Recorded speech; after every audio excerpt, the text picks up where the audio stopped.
Hello, everyone. How we doing today? I hope everyone's doing well on this fine Saturday evening. We are back, and we are going to finish this. I was gonna say this chapter, the daily life of this chapter today. I swear it. We are gonna catch up today. We are gonna find out who the victim is. It has been a very, very long chapter, very long daily life. But today I am determined to do it. So, a little bit of a brief summary of last time. Tensions are continuing to rise between Alora and the rest of the group. Shinku is continuing to play the middle. We had a little bit of a blow up with Asuga, but it seems we talked it out and things have been resolved, which, you know, massive death flag, but we're not going to talk about that. Hey, I'm scared. You know, me too, Hibiki's father, me too. But, you know, it'll be what it'll be. I just have to press onward with courage. The neat thing is you'll be able to try and figure out the culprit with us this time. Yes, I'm very excited for that. Because I've never been able to catch up between the daily and deadly life, so this will be my first time where I'll know who the victim is, but I will not know. I won't be able to immediately know who the culprit is, so. Alright. I don't want to waste any time. I think we just hop right on in. What do you guys think? Let's go ahead and scoot over to gaming.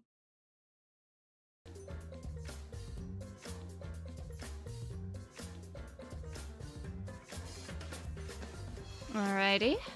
Doobie-doo-bop-bow. I think we are good to hop in. And I think we're starting with a tape.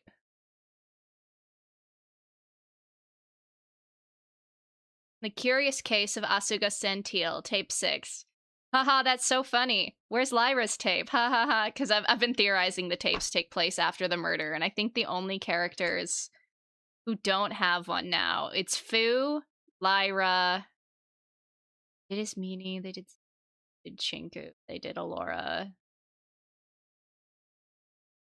Am I missing somebody? I'm definitely missing somebody.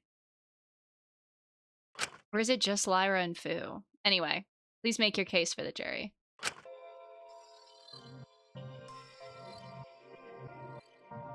I've always tried to play the hero, ever since I was young. I liked seeing those who were in bad situations and saving them, giving them something better. I always wanted to be saved as a child, so it only made sense to me that others would want to be saved. I liked being people's savior. I liked being good. I liked thinking I was doing what was best. It was like a game I could always win. A game of simple good versus evil. It was nice to feel smart for once. Like I figured things out. Like I knew about how the world really worked. That I could make a change to it. Because I somehow saw things others didn't. How brave. I thought I was doing the right thing. But what gave me that strength, that power, was having the strength to leave my situation on my own in the first place. By skipping that step, by forcing them out of that situation before they had the strength to themselves, I was just putting them in another cage. They wouldn't have the strength to survive on their own after all. You liked it, didn't you? It was nice to be needed, to be strong, to have control. I hated how unfair the world was, how helpless it made me feel. I couldn't live in a world like that. So, I thought I'd make my own. I thought I could make something good. I thought only I could do that. Hypocrite. In the end, I was just deluding myself that my idea of fairness was the right one. That I was doing it all for selfless reasons. And I dragged everyone else into that delusion too. It was nice to make a paradise entirely of my design. If the bars were golden enough, then no one would see a problem with it. And even if they did, I thought our little cage was better than the outside world. That everyone else was trapped on the other side of the bars, and we were really the only ones who were free. I felt I knew what was best for everyone, that my ideas of the world were correct, that only I could make them happy. Just like Alora. Don't compare me to her. We're nothing alike. Shakes head, shakes head. Okay, but this implies that this happened before the conversation with Shinku, so... Like, this takes place after Alora's murder, but before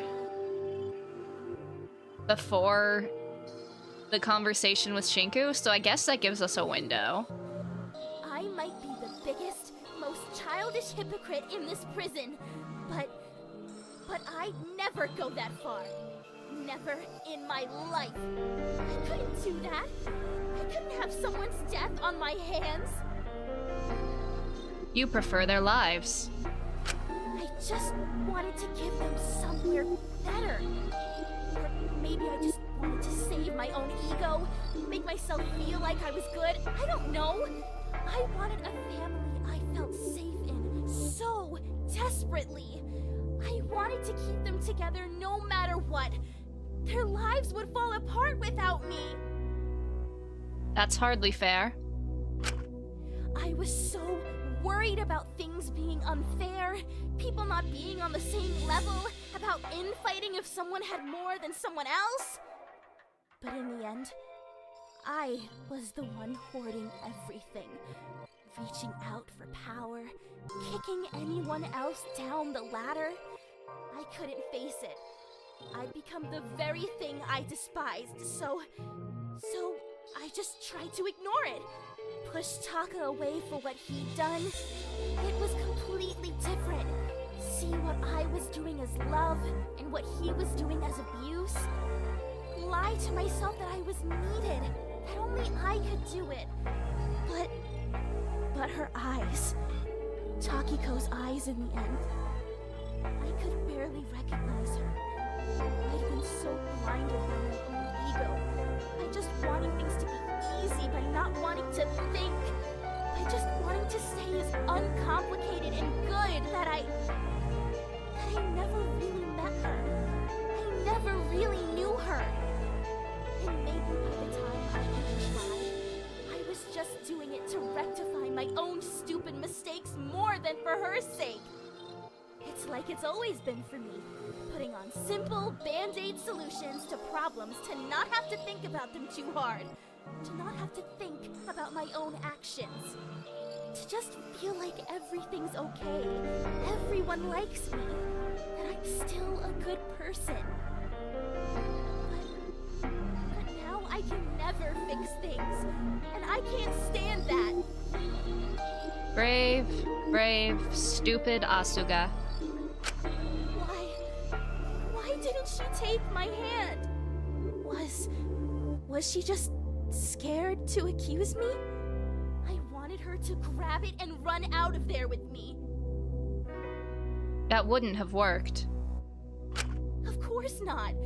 I'd have gotten ripped apart by that mob too. I knew that, but still, blindly, I wanted to help her.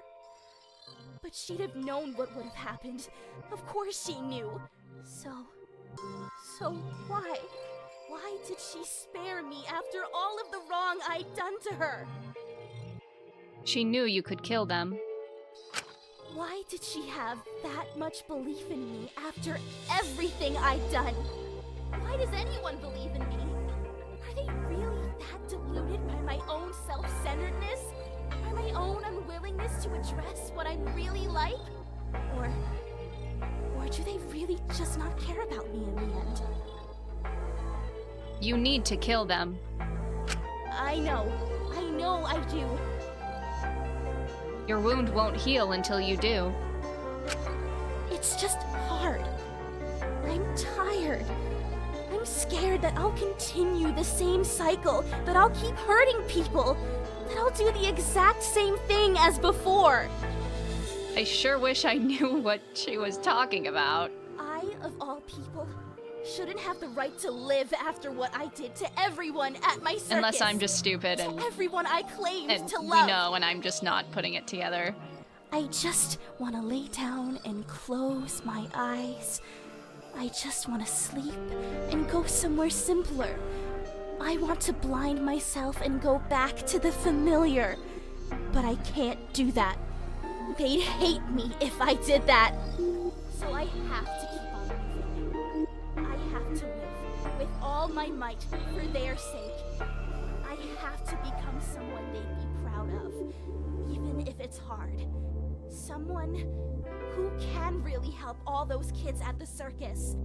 Who can let them find that strength on their own terms. Not just assume I know best for them. And let go of them. Even if it means they'll fall in the process. You will fall too. I hope they can forgive me. Despite everything. It seems I couldn't become anyone's savior in the end. Oh, little moth. It appears you may fly, despite everything.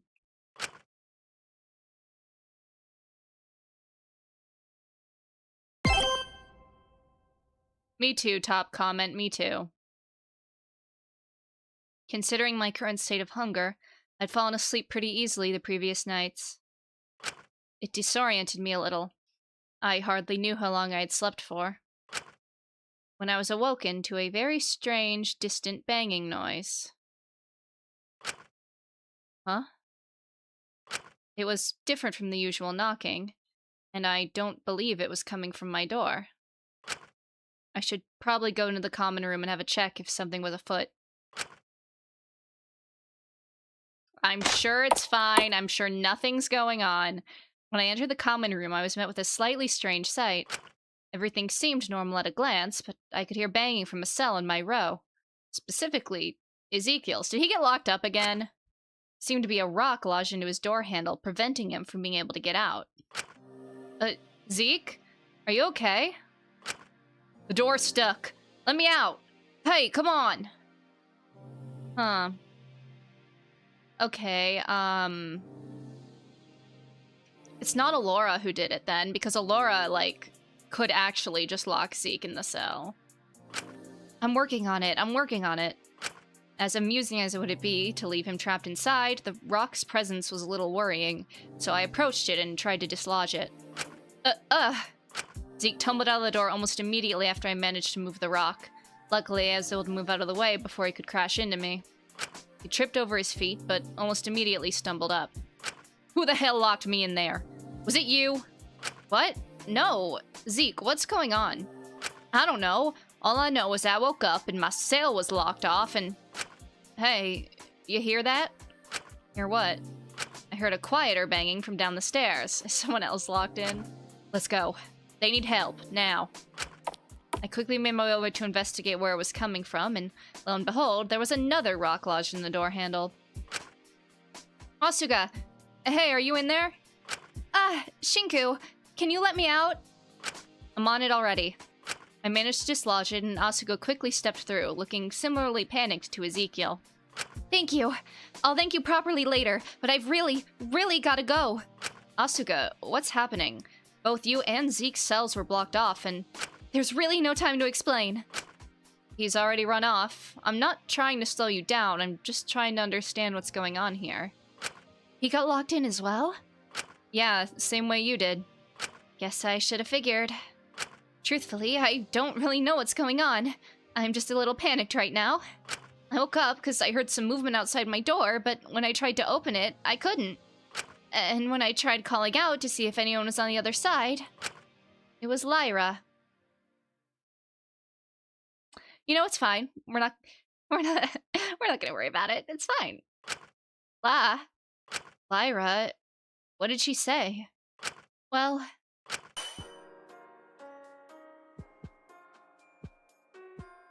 Hey! Who's there? This isn't funny. fine. It's fine. It's fine. Hey, sorry about this. Lie? Hey, what are you... You know, the last time someone was banging on a door talking to somebody on the other side, it really didn't end well for the person not banging on the door. I've got to do something that'll make you hate me for the rest of your lives. And I just want you to know that I love you two so, so deeply. Thank you for giving me somewhere I felt like myself, even if it was just for a few days. It's fake out. It's a fake out. It's a fake out. Trust. Stupid, but you have changed my life more than you could ever know. And when you see me again, promise me you won't forgive me. You can do that for me, can't you? Of course you can. I know you're strong. I'll meet you under Cassiopeia. Take it easy till then, okay? What are you saying? Hey, come on! Don't leave me here! Don't do anything stupid! Are you still there? Hey! It's fine, everything's fine. And I presume she left after that, but it was real concerning. I need to find her. How long ago was that? I don't know. I lost track, maybe an hour? It doesn't matter. Yeah, it doesn't matter. I need to find her. Point is, we need to look for her. We need to make sure she isn't doing anything dumb. Right. Yeah, let's go. Ezekiel almost immediately started running before he could process more of what was going on. It all happened quite suddenly, but I felt my legs moving on their own before I knew it. The two of us raced into the hallway. Ezekiel had already gotten there before us. But when we entered, we were met with a fairly shocking sight. I was too stunned to move in the moment, but looking back, I probably should have. Hello? What the hell have you done to her? In front of us was Alora, having handcuffed Lyra, both of the two of them looking a little worse for wear as Alora dragged Lyra through the halls. She was seemingly drifting in and out of consciousness. But she, at the very least, seemed alive. Is she... She'll live. Please. Try your best not to make any assumptions. I truly did not want to do this. Did Lyra try and, like, sacrifice herself or something? You know, like, take herself out and Alora had to stop her? Well, you didn't fucking have to, did you? I had to. There was no other choice. It's a miracle both of us made it out alive. I had to restrain her for her own good. Trust me. What happened?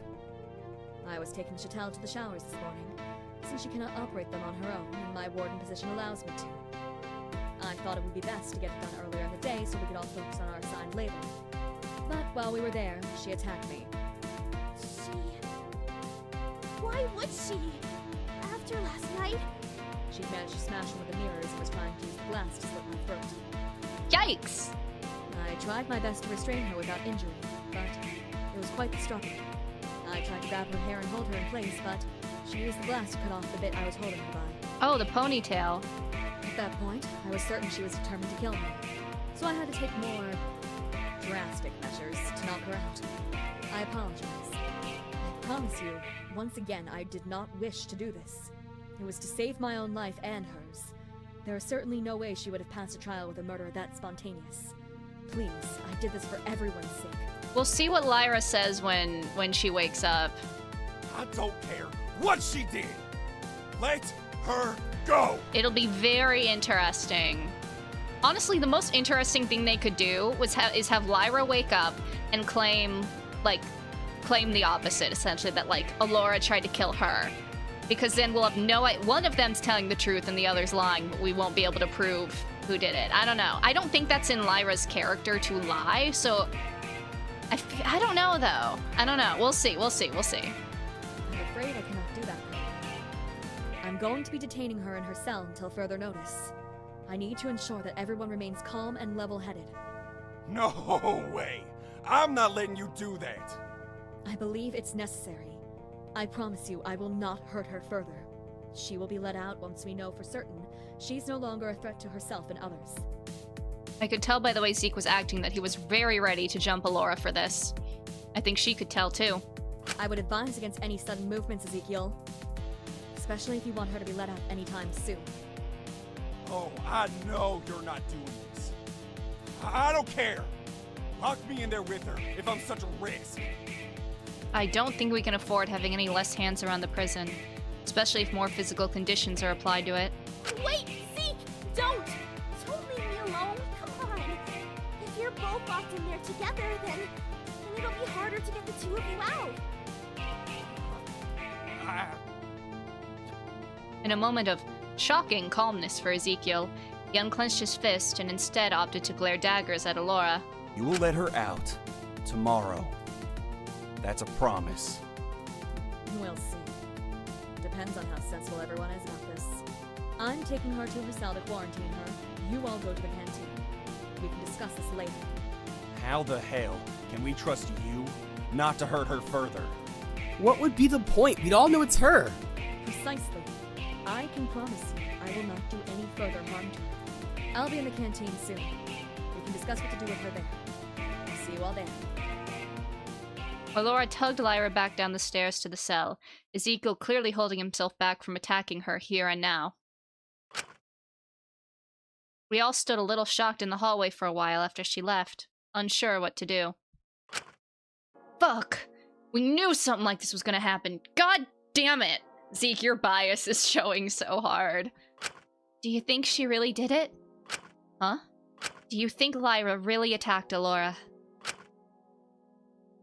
I mean, shit, yeah, with everything she was saying and the stupid rocks on the handles. But that would mean she's been willing to get us all...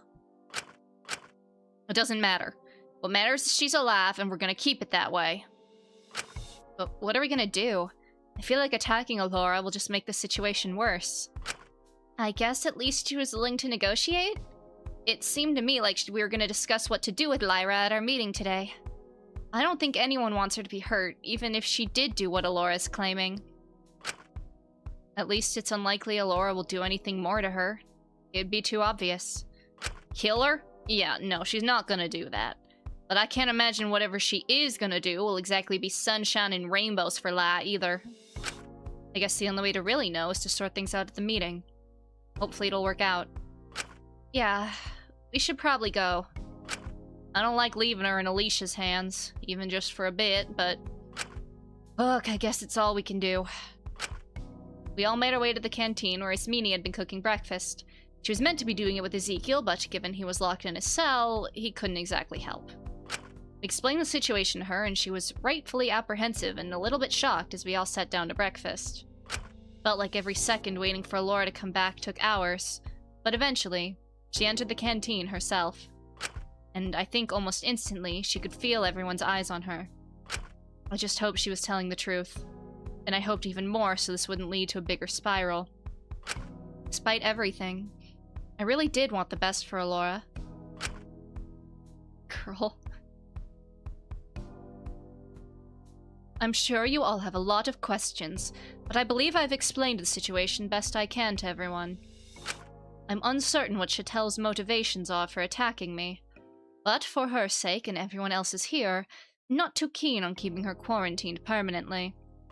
I believe the best course of action here is to keep her quarantined until she explains why she attacked, and we can attempt to resolve the issue from there.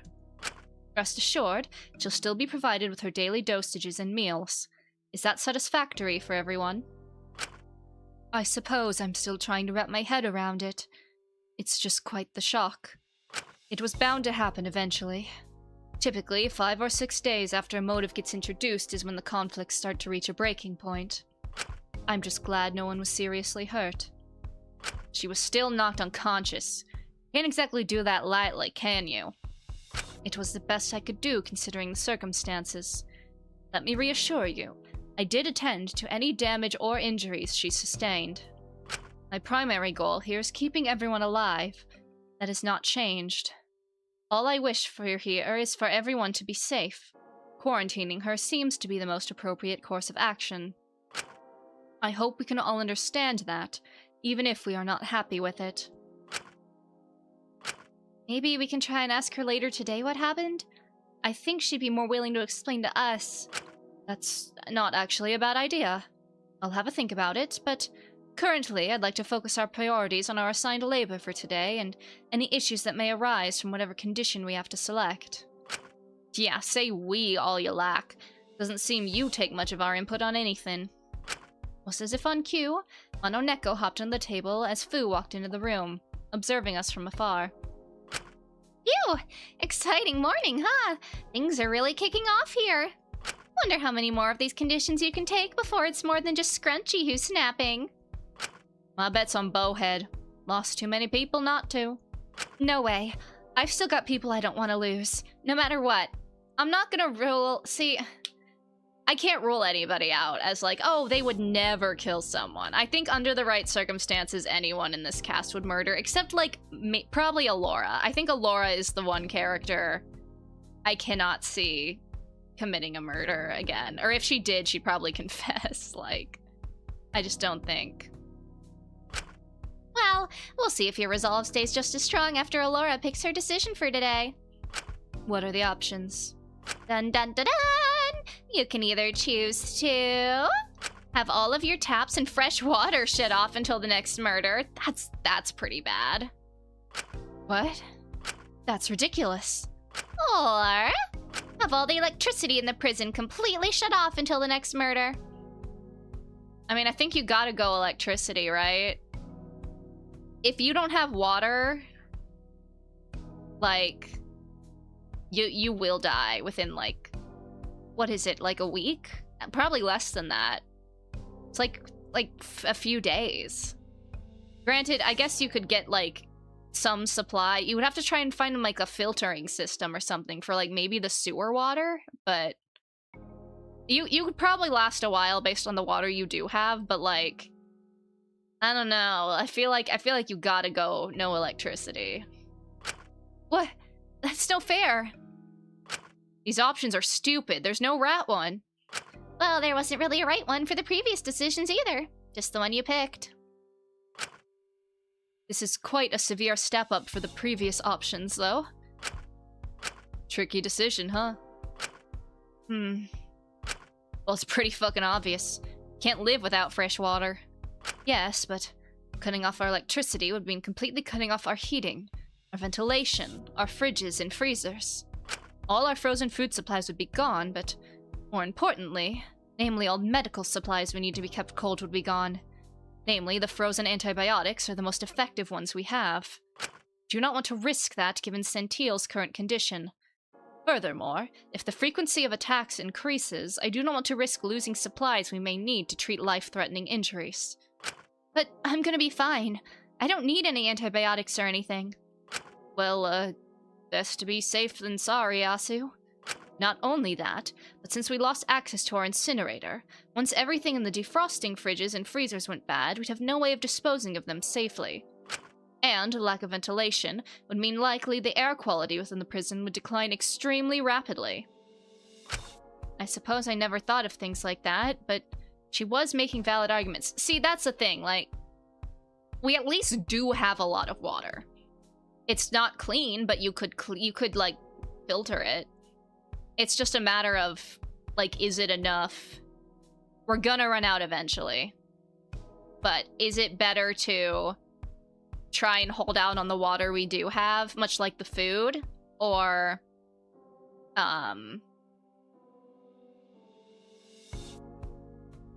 or to do the electricity and risk, like, a quicker death if someone, like, gets stabbed and we don't have medicine?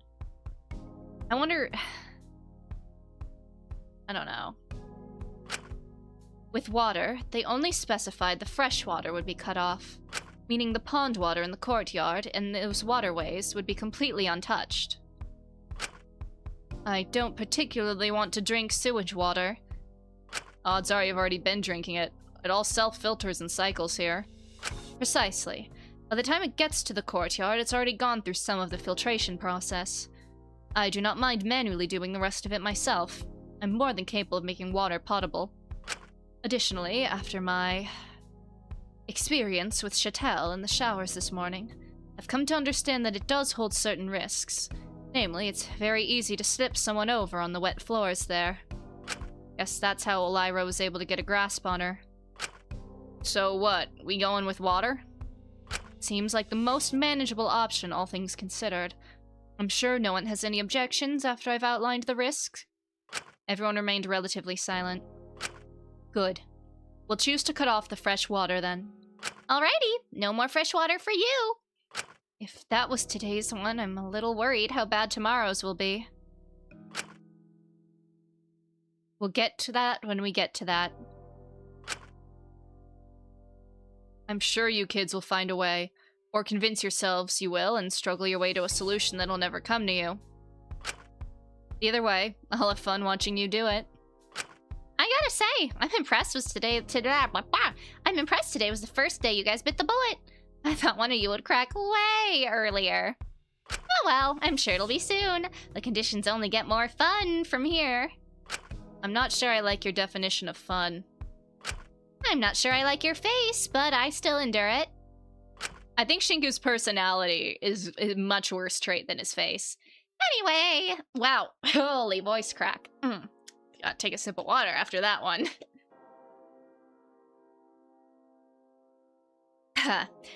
Anyway, see you all here at the same time tomorrow. If you're all still around, that is. Foreshadowing is a literary device. Bye-bye! Neko scampered away, leaving us to face a prison with no fresh water, no food restocks, and no access to our incinerator or washing machines. I don't know what else they could possibly take away. Shinku, don't say that. Don't say that. Next one's gonna be like, okay, next solution. We're gonna start cutting off your air supply, or, yeah. Alright, our priority for today is collecting and purifying as much water as possible. Cersei, Kutsuki, you two will be in the courtyard gathering water for purification.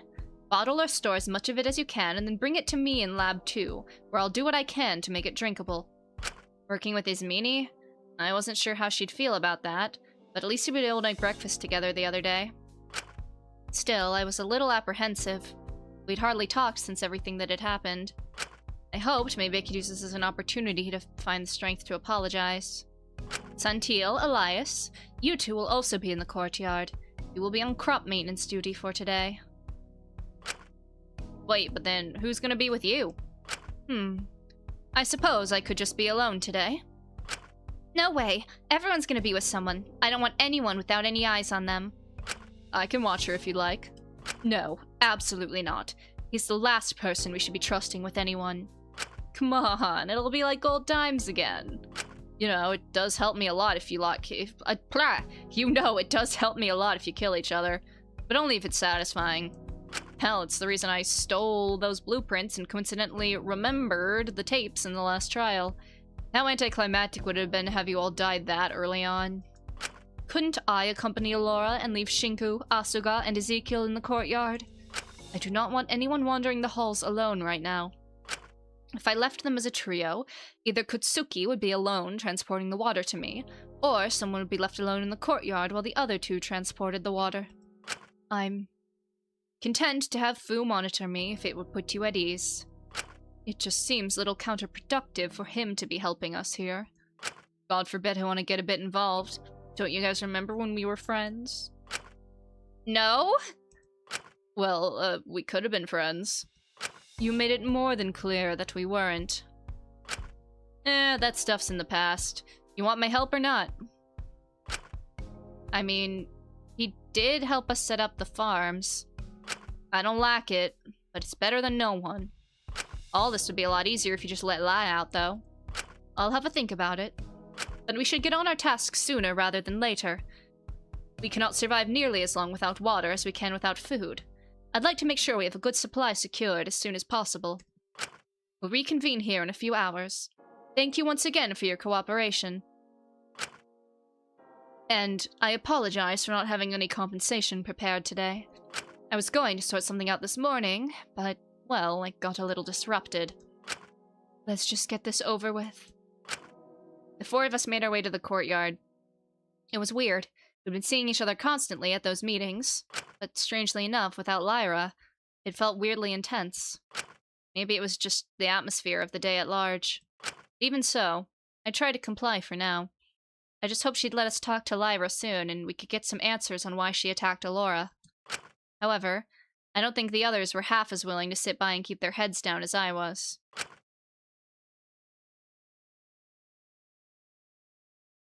Let's try to do our best today?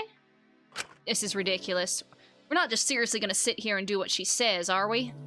Like, yeah, don't start unnecessary conflicts or whatever, but she started this.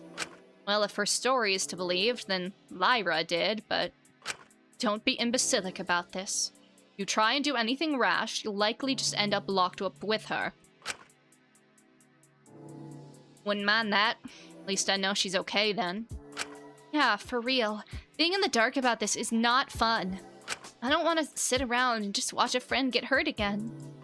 I hate to say it, but I am similarly a little concerned for her well-being. Cannot say I like her attitude, but I do have to admit she can be fairly level-headed when she wants to be. She's rather easy to talk to, all things considered. Certainly more reasonable than some people here. Which is partially what's confusing me in regards to why she'd attacked Alora. She hasn't appeared to be particularly scrutinized for her truths yesterday, and this motive hasn't placed many restrictions on her. I mean, she wasn't able to stay in Ezekiel's cell. But, like, we were doing better. Hell, the space did us good. It just all seems a little bizarre. Now, I'm not suggesting anything, but, well, do you think Alora was telling the truth? An apprehensive silence fell upon all of us, awkwardly exchanging glances between us. No one wanted to be the person who said something first. I mean, even if she is, there must be a reason, right? I just kinda... I don't know. I want to talk to Lai about it. Figure out what's going on. Whether she's lying or not, I think we should be wary. More than wary. We should look into it. Huh? She can only lock one room at a time with her warden privileges, right? Right now, she's using that to keep Lyra sealed in her cell, meaning no other rooms can be blocked off. Wait. I'm following your lead here. I got it. It means she can't lock off the showers. If we're able to get there before she has a chance to clean the room up, then we might be able to get a better idea of what happened. It might be best to do that before trying to knock on her cell and personally check how she's doing. Especially since if Fu doesn't keep his word about monitoring Alora, she could slip away and clean them at a moment's notice. But she might punish us if she sees us avoiding our task. Who cares if we get punished? That's not important right now. I'm more than willing to risk it if it makes sure Lai's safe. I was ready to jump her the second I saw she'd restrained her. Well, that's two of us. You're more than free to stay here if you want, but we're going while we've still got the chance. I'll come with you too. Huh? You two will get yourselves caught before you know it with how loud you are. You need someone to moderate you. Not to mention, Ismini scooped up a bucket of water from the pond, holding it in her arms. I have an excuse to be walking through the halls currently. I can cover for you if needed. Oh, right. Yeah, that's probably a little bit of a better idea than just jumping in with no plan. Never thought I'd be glad to have Isabel of all people joining us, but here we are. We'll make sure Lyra is A-okay, no matter what. I just want to make sure we don't have another body on our hands, that's all. It's not like I like her or anything. Asuka smiled at Ismini for a moment, a softer look on their face. Don't we all? Well, Sam, you hold the fort here. We need to get there as fast as we can. If you could water our crops and shit, that'd be great. Come on, there's no time to waste. The three of them turned to leave, but as they did, all my mind could think was that night Lyra slipped into that cell. The conversation we had. How she'd helped me to realize just how blind I'd been myself. I'd always been a little biased against Lyra. Maybe I was just put off by her general demeanor or just my prejudices about girls like her. But behind everything, she was someone who could be shockingly insightful and surprisingly, I don't like this! I don't like how much we're talking about how great Lyra is, how important she is for the group. I don't like it. I don't like it. But most of all, she was human. She was my friend, and I didn't want her getting hurt. So, finally standing up for once, I did something I couldn't quite believe. Oh, wait! The others paused and turned around as I haphazardly scooped up a bucket of water. I'm coming too. It'll be more believable if both me and Ismini are transporting the water after all. Had to have you on the team, Shinku. 4 of us quietly made our way through the halls, me and Ismini leading so it would look less suspicious if we were caught. Took a second to discuss our plan of action in the connecting hallway. It was decided that I and Ismini would drop off the water to the lab and keep Allura distracted, while Ezekiel and Asuga investigated the showers. But as we started to approach the labs, our plan already seemed to unravel. Namely, as someone standing outside the lab spotted all of us descending down the stairs. Fu had been guarding the lab Allura was working on from the outside. As soon as he saw us, he cocked his head a bit in interest. I feel like Fu's gonna be like, fuck yeah, go check out the showers. I'm all for the distrust and mutiny. Well, well, well. What do we have here? He gave us a slightly lopsided grin, but he was keeping his voice oddly quiet. He looked at us for a moment as we all stood in paralyzed silence. Eventually, he sighed and spoke again. Leave the buckets here. All 4 of you go. I'll keep her distracted. Yep. What? Oh, come on. This has to be a trap. There's no way we can trust him. Your loss if you don't want to gamble. Trust him for now. I think he'll keep his word. Are you serious, Sam? Call it a gut feeling. Yeah, I'm sure David also had a gut feeling back before he looked down and realized he'd been stabbed in the back. No, that was just unnecessary. We should trust him. For goodness sake, he's going to get us all killed. Nah, I'm an... Loud, incorrect buzzer. I'm an honest man. Sure, buddy, sure. Besides, guess it's nice to see you all coming together for a common cause for much.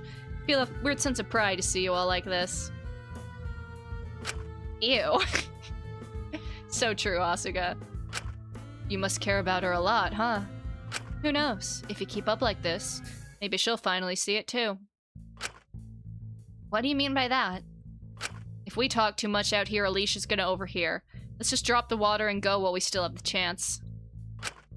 I cannot believe I'm going along with this. Ismini sighed and left the bucket she was holding in the hallway. I followed suit and quickly went after Ezekiel and Asuga, who had already started making their way to the shower block. And when we entered... It's an eerie feeling in here right now. Feels weird. Smells... quite... sterile. Shit, did she get here between us? It might be because they were cleaned yesterday. Let's just get to looking about to see if she left anything. I'm guessing it happened when she took Lyra for her shower. Might be worth checking the girls' side? Right. Do you want us to wait outside? I mean, it should be fine as long as no one's, you know, taking a shower. Shinku, it's a bathroom, not a nunnery. I think you'll live. Right. I just didn't want to make anyone uncomfortable. We made our way inside the girls' section of the showers, and lo and behold... Yup. Mirror's broken. Shit. The mirror had been smashed, and glass shards were scattered all over the place. It seemed she hadn't been lying about that. And her hair, she'll grow it back. We should be glad it was just her hair that was cut and not her skin. Besides, if anything, I think short hair could suit her. Large clumps of black hair that had been roughly cut were scattered among the glass shards. It was like Lyra's ponytail had been cut clean off. Allura's story did seem to line up. But more notably, almost as soon as I entered... Ow! I found myself slipping on the ground. Christ, be more careful. You'll cut yourself on the ground. Smini scowled and helped me out. It was oddly reassuring to have her of all people help me. Thanks. Sorry, the floor was just a little slippery. Now that you mention it, it kinda is. It smells really strong in here, too. If there was any blood, it was likely sanitized or washed away. She was trying to cover her tracks. I knew it. I bet she seriously hurt Lai and just gonna let her die from her injuries slowly but surely so she won't have to go through a trial or whatever. God, we need to get Lyra out of that cell right now. Don't you think you're being a little presumptuous? A little presumptuous? It's clear she's clearly trying to hide something here. It's all cleaned up. Zeke is killed because his bias is crazy. Like, Lyra allegedly tried to kill Allura, And like, he's like, oh, I'll bet Alora's full of shit. I'll bet it's Alora's fault. Like, his bias is crazy. Yon, hello! Hi, good to see you. With what water, though? It all got shut off pretty early today. If she did clean it, it would have had to have been when Lyra was already restrained. Furthermore, why would she clean any blood, but leave all the glass? I don't know, maybe to make her storyline up? But the glass renders these showers completely unusable. It would be too dangerous.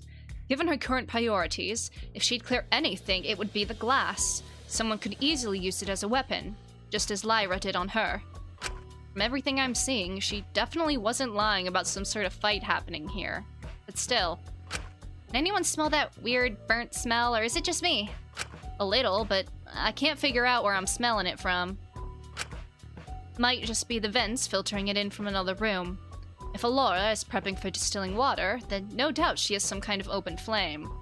I don't know, it's a little, not suspicious, but like, it's giving a little Chekhov's gunny. I just wish we could find more here. Our best bet might be trying to go to Lyra directly and talking to her when she's regained consciousness from outside her cell.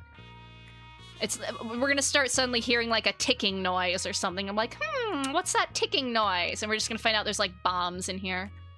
Hopefully Alora will allow it soon. If she doesn't, whoa, that was not the right voice. If she doesn't, I'll more than happily break down that door myself. I'm just hoping she regains consciousness sooner rather than later. Either way, I doubt we'll find anything else here without a more proper investigation. If we get some time after our tasks later, we should return here. For now, it's best we leave before we get caught. Ezekiel, Asuga, you make your way back to the courtyard. Me and Shinku will bring water to the labs to distract Alora while you do. Everyone clear? Just pissed off we couldn't find anything else.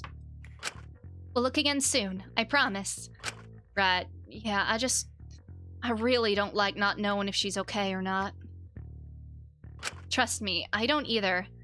But she'll be okay. Trust me. I just hope this isn't all 'cause...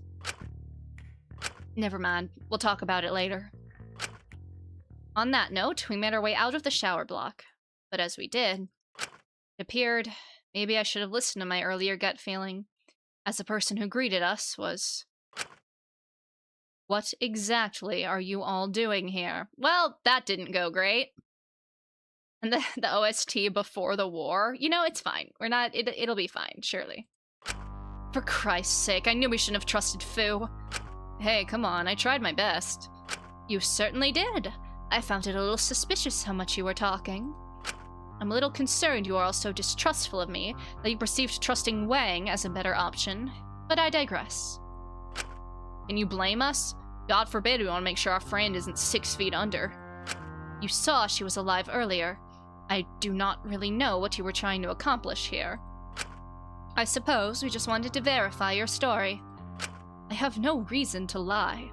I've told you countless times that my main priority here is keeping everyone alive. I do not know what else I have to do to prove that to you. If you wish to investigate in there, you're more than welcome. I have nothing to hide. What I do not appreciate is you all discarding your tasks when we have something as important as our ability to drink clean water on the line. You can investigate after we're certain we won't die of thirst if you still distrust me. No way. We weren't gonna wait for that. That would give you more than enough time to clear up any evidence we didn't find in there. Evidence? Do not treat this like a murder. No one is going to die. Alora, I don't know how to tell you this. If you're that concerned, I promise you I will stay in the lab. Wang can watch me and ensure that. Oh yeah, great idea. Not like he broke our trust literally 5 fucking minutes ago. Hey now, that wasn't my fault. She wanted to collect some water from one of the waterways, spotted buckets in the hallway, and started asking questions. My goodness, you cannot even ensure someone stays inside a room. How on earth are you running this thing? Even if you do not trust Fu, if Cersei and Kutsuki do their scheduled water drop-offs, then they can check I'm staying in the lab periodically. Is that fair? Honestly, Alora's taking this a lot better than I feared she would. I think that's as fair as it's gonna get. Certainly. Furthermore, once Sentil and Elias have finished their farming responsibilities, they're more than free to join me in the lab to ensure I'm staying in place. Fine. I promise, I do not have anything to hide. If it puts your mind further at ease, after our lunch, you can have the rest of the day to do as you wish. I will not go anywhere near the showers, but if you wish to look further there, then that's your prerogative. But I assure you, you will find nothing. Just be sure to return for dinner so I can ensure everyone is having their rations and that we're all still alive. We can discuss talking to Chateau then. I believe you might have better luck getting an explanation out of her than I would, but I think currently she needs some time to reflect and calm down. I just hope she's okay. I already treated any injuries she sustained. Do not fret, it was only a few minor scratches. That's good at least. Now, any objections, or are we all agreeing to get back to work? I have a few fucking objections, but none you're gonna listen to, so whatever. Great. I'll see you all soon. Come on, Doc. Let's get you back to the lab. Do make yourself useful and carry a bucket of water back with you, Wang. Whoa, hang on. Just because you're playing fake warden doesn't mean you can start to boss me around. Let's just get back to the courtyard. The more frequent we make our deliveries, the more consistent our check-ins will be. Right. The four of us somewhat begrudgingly returned to our tasks in the courtyard. I did feel a little bad that Alora was continuing to be so scrutinized, but I understood the others' concern. Me and Ismini made quite a few silent walks over to the lab to drop off water, and lo and behold, Alora did keep her word on staying in the lab. Oh, interesting save spot, but okay. Interesting. You know, I think she took that rather well. I was worried she would kind of flip out and be like, how could you betray me? But honestly, she seemed to take that rather well, and in fact, like, made a lot of concessions about it, so good for her, I guess? I don't know. I guess we'll see.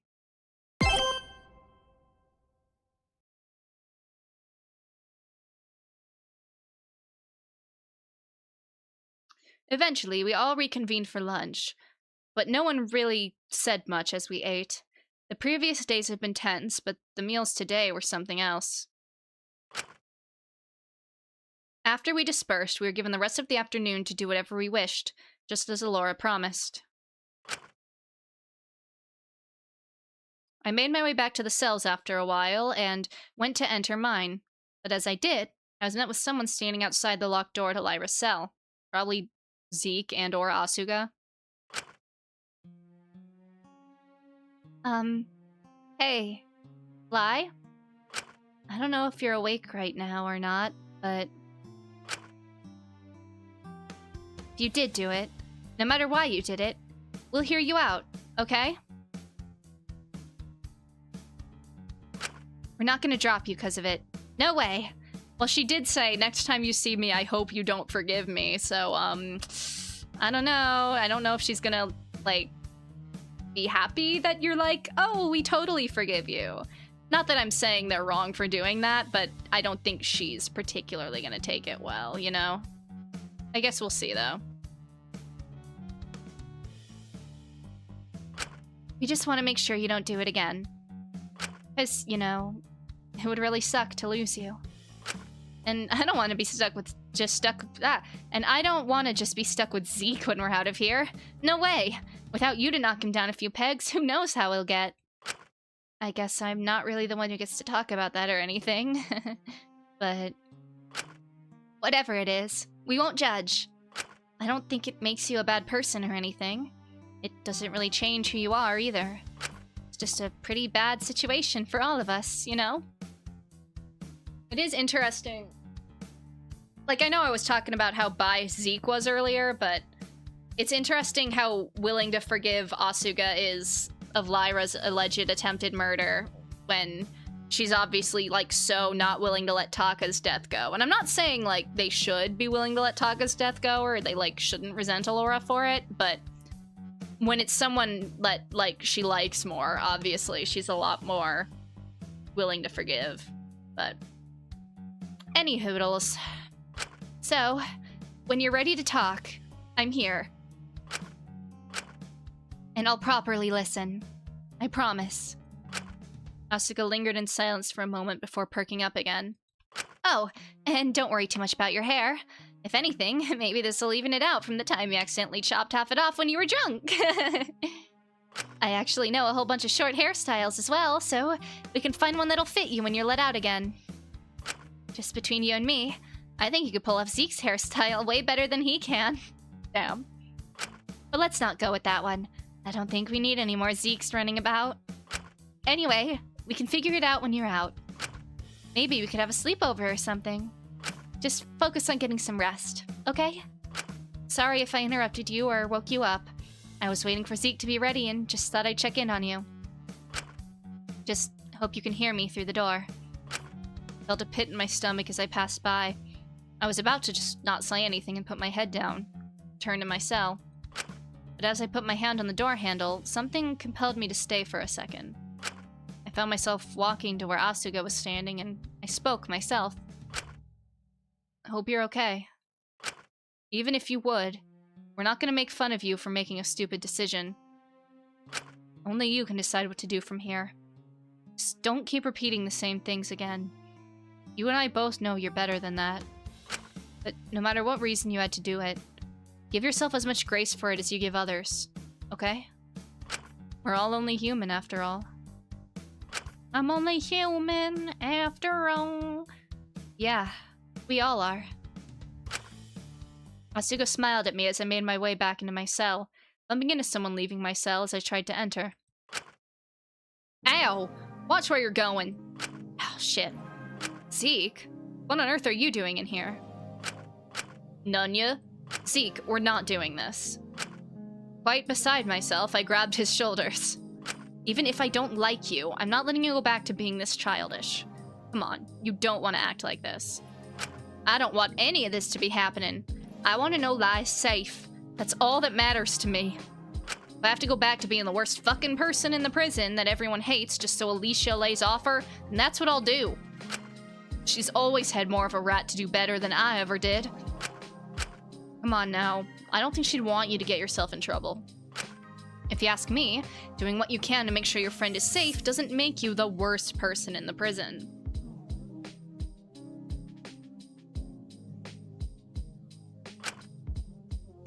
Listen, I don't care what you were doing.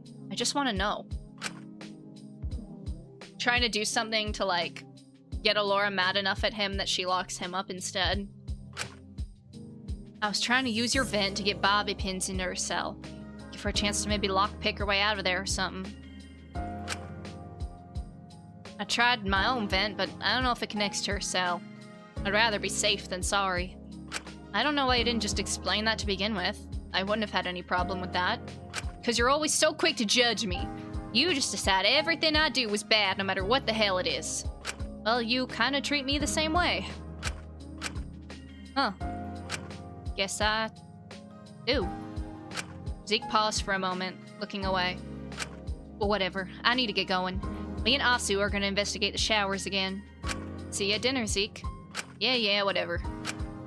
Ezekiel huffed under his breath and pushed past me, leaving me in my room. There was an odd amount of white noise. I was wondering if maybe the bobby pins in the vent were causing some sort of disruption.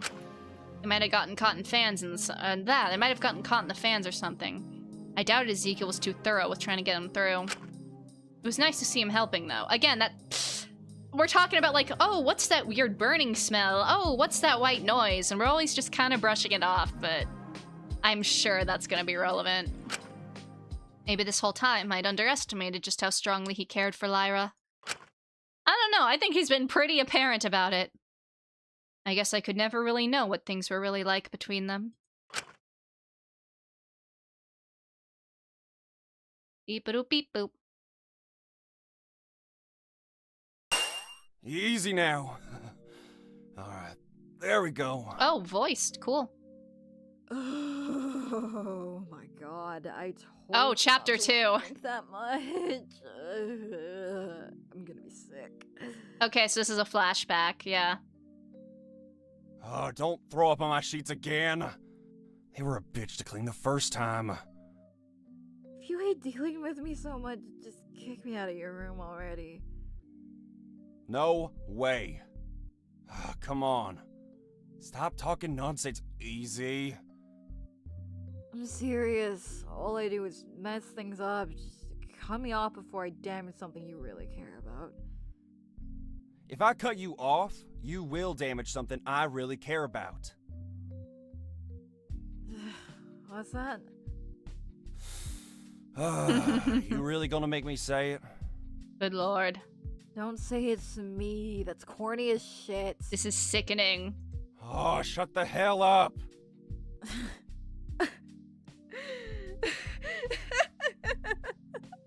Oh my god, it is, isn't it?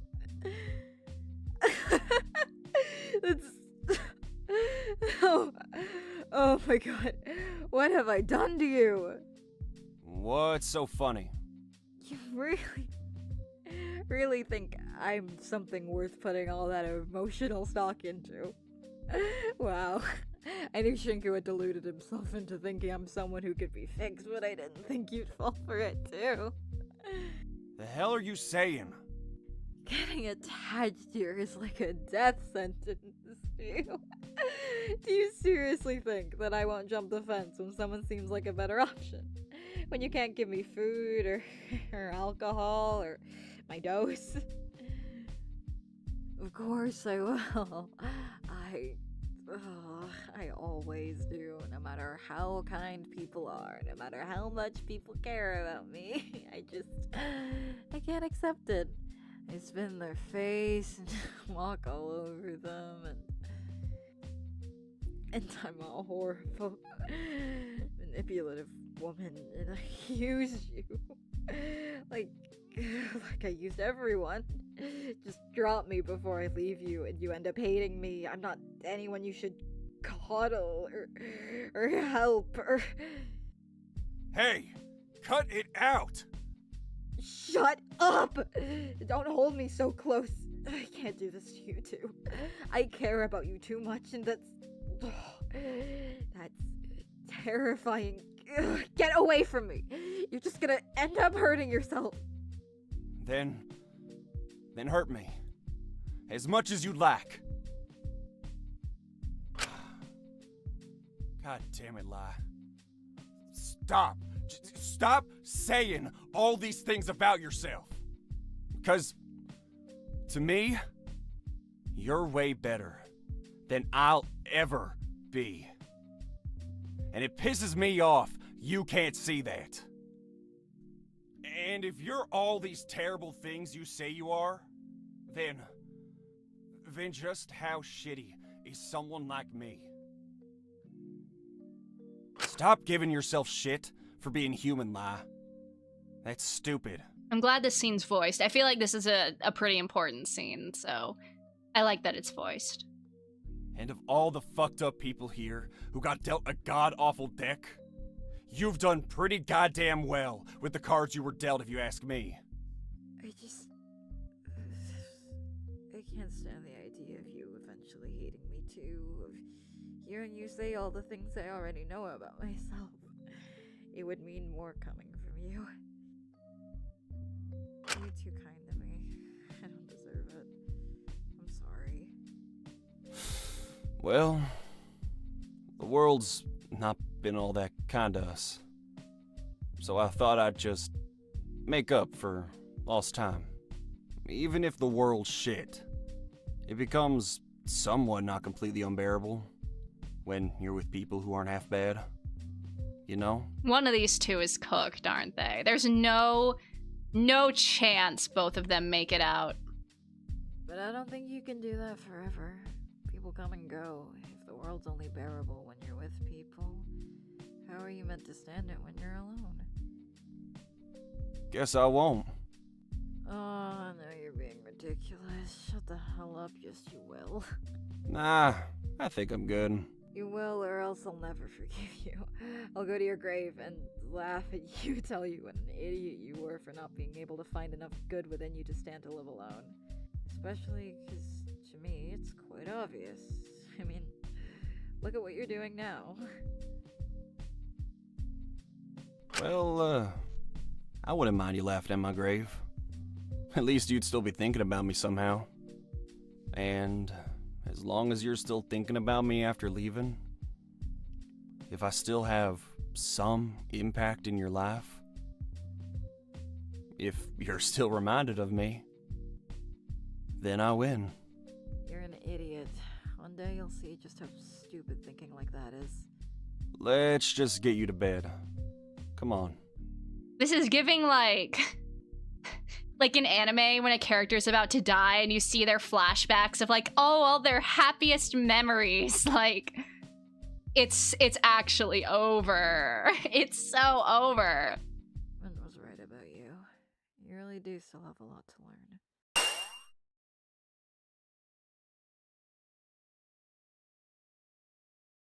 And I don't like that. I'm really hoping they're just like, it's too obvious and this is all a red herring and Lyra's gonna be fine and it's gonna be like Zeke or something, but that might be me being on copium, but because like they're really trying to get you to think Lyra's cooked with all these like, oh wow, the group loves Lyra. We all are uniting for Lyra. Let's do this emotional flashback about Lyra and Zeke. Hi, Wins. Good to see you. Yeah, no, I've been having a lot of fun with this one. So, yeah. The afternoon passed slowly. I couldn't help but feel anxious. There was a suffocating uncertainty in the air. But I didn't have much to do. Not free time. Not now. I should find a way to fuck. Okay. Well, I mean, I guess we go see Amelia first. I assume I can't talk to Lyra. No one's... Yeah, we just had a special, so... No one's gonna be down here. Alright. Do a little savey save.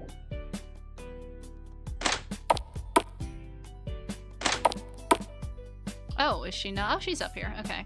Actually, I should save after talking to Amelia, but... I never even really liked her, you know? Who? Akari. In all honesty, I kinda hated her. Always so driven by jealousy more than anything. Like, they try to act like she was the saint to make their message better, but she had a whole bunch of her own issues. One of those types who talked a whole bunch of hot shit, but if she got offered a title, I think she'd take it. I mean... Who wouldn't? Anyone with principles, that's who. Still, for how much I didn't like her when she was alive, I did miss her when she was gone. I would have liked to go to that concert with her. She saved up for months for the tickets. I never heard the end of how much she hated that coffee shop job or whatever. She probably hated me, too. She told me not to pester her at work, but I always went to where she worked to get a hot chocolate. You don't like coffee? It's a bit too bitter for me, okay? I really don't care for coffee either. Like, I only really like mochas. I didn't know she was good at making drinks. Oh, no, she wasn't. She was shit. Always put in way too much powder. But that's why I liked them. They were extra sweet. She really wasn't good at making anything, but she kept trying regardless. She never tried anything long enough to get good at it. She'd always lose interest if she wasn't immediately good at it. She was pretty good at talking like she knew what she was saying. Sorta wish I was kinder to her when she was alive. Because I don't think anyone really knows what she was really like. There's only really one thing I know for sure. What's that? She was human. And I think acknowledging that she wasn't perfect, that she was selfish, that she couldn't make a flat white to save her life, that she went to skip school to go see a band she liked, that she was just a teenager. I think that makes a lot more of a statement than if she was some big, perfect martyr. Jeez. Just wish her life wasn't a statement. I wish it was just hers. Well, maybe we both should have tried harder to see it while we still had her. Good talk, Amelia. Okay, who do we hang out with is the question. I kind of want to do Ismini, I'm not gonna lie, but let's see who we stumble across.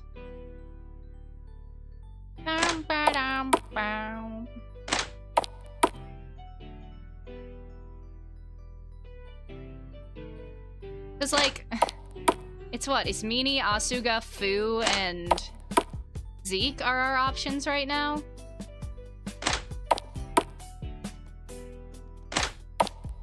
Loki just might do whoever I find first.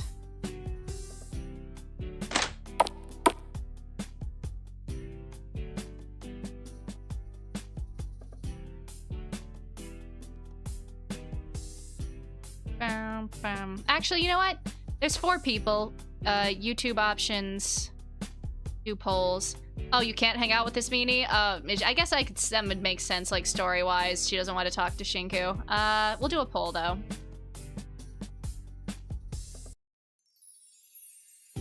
Democracy and all that. So really, we only have 3 options.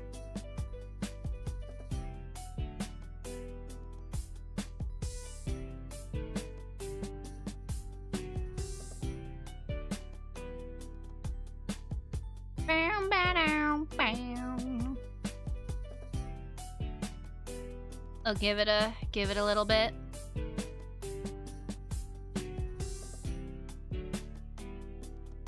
Bum ba dum bum ba dum ba dum. Vote, vote, vote. In the meantime, I guess I'll try and track down a few people. It's locked. Oh right, that's the laundry room, LMAO. Alright, well there's no one over here. This is democracy. Oh, we got a 3-way tie.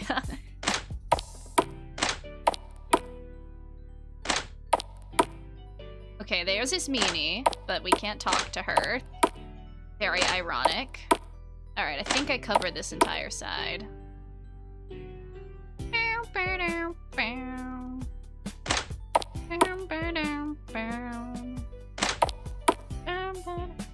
Alright, let's see. Alright, we have a decently high winner, so I guess we'll do Zeke. I'm a woman of the people. Let's see if I can find the guy.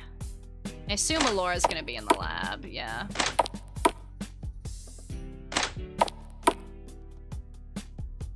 Not here.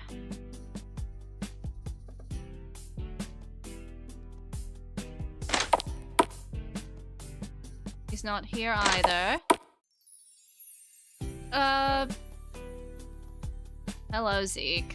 Oh wait, that's Fu. I'm sorry, I cannot recognize their little thingies.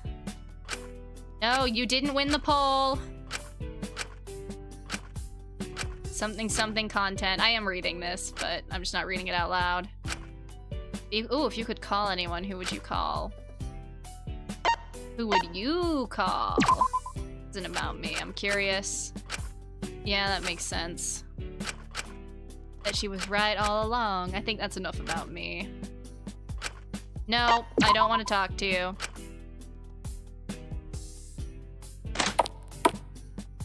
Zeke! I found everyone but Zeke. That's amazing. Is he in the showers or something? No, where is he? Okay, I don't want to spend the next, like, 20 minutes looking around, so if anyone in chat knows where he is, you can just tell me. Because I think I must have missed him.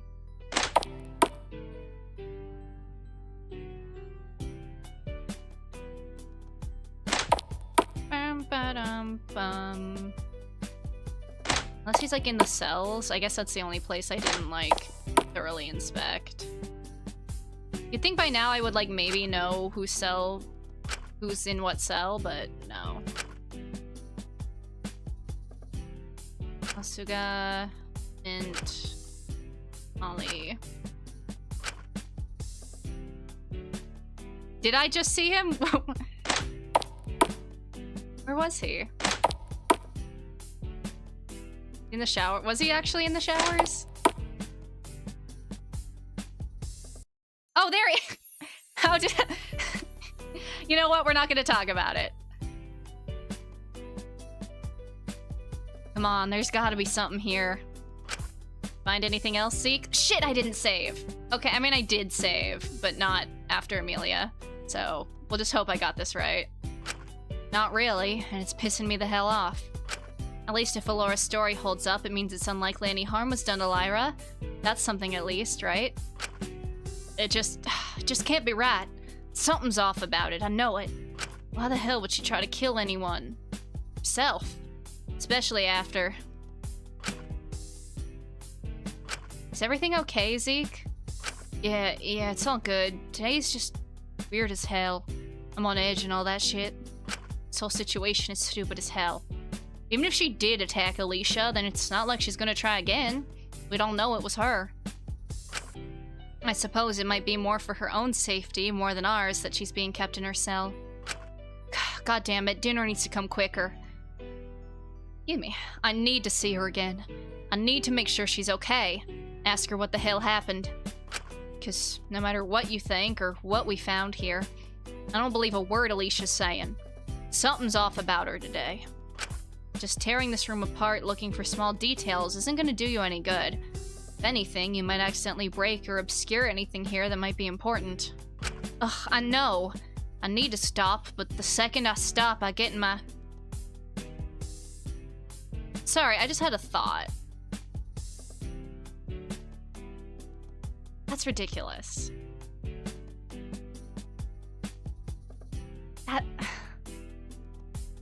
This is some, like, conspiracy theory bullshit, right? I was just thinking about, like... Because Zeke said she's been off all day and whatever, right? Like, Alora. But, like... I'm sure this doesn't work.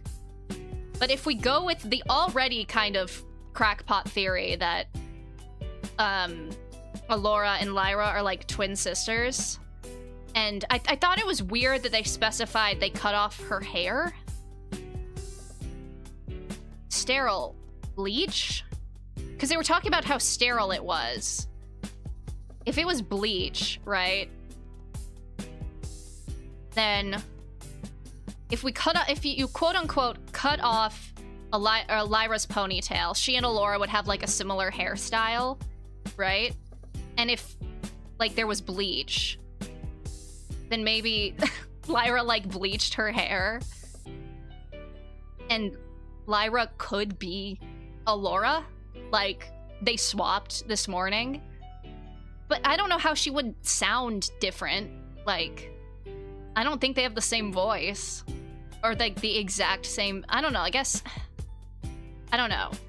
That's probably crazy, but it's also... I don't think it's completely out of the realm of possibility. I think there is a decent amount of foreshadowing if they do go that direction.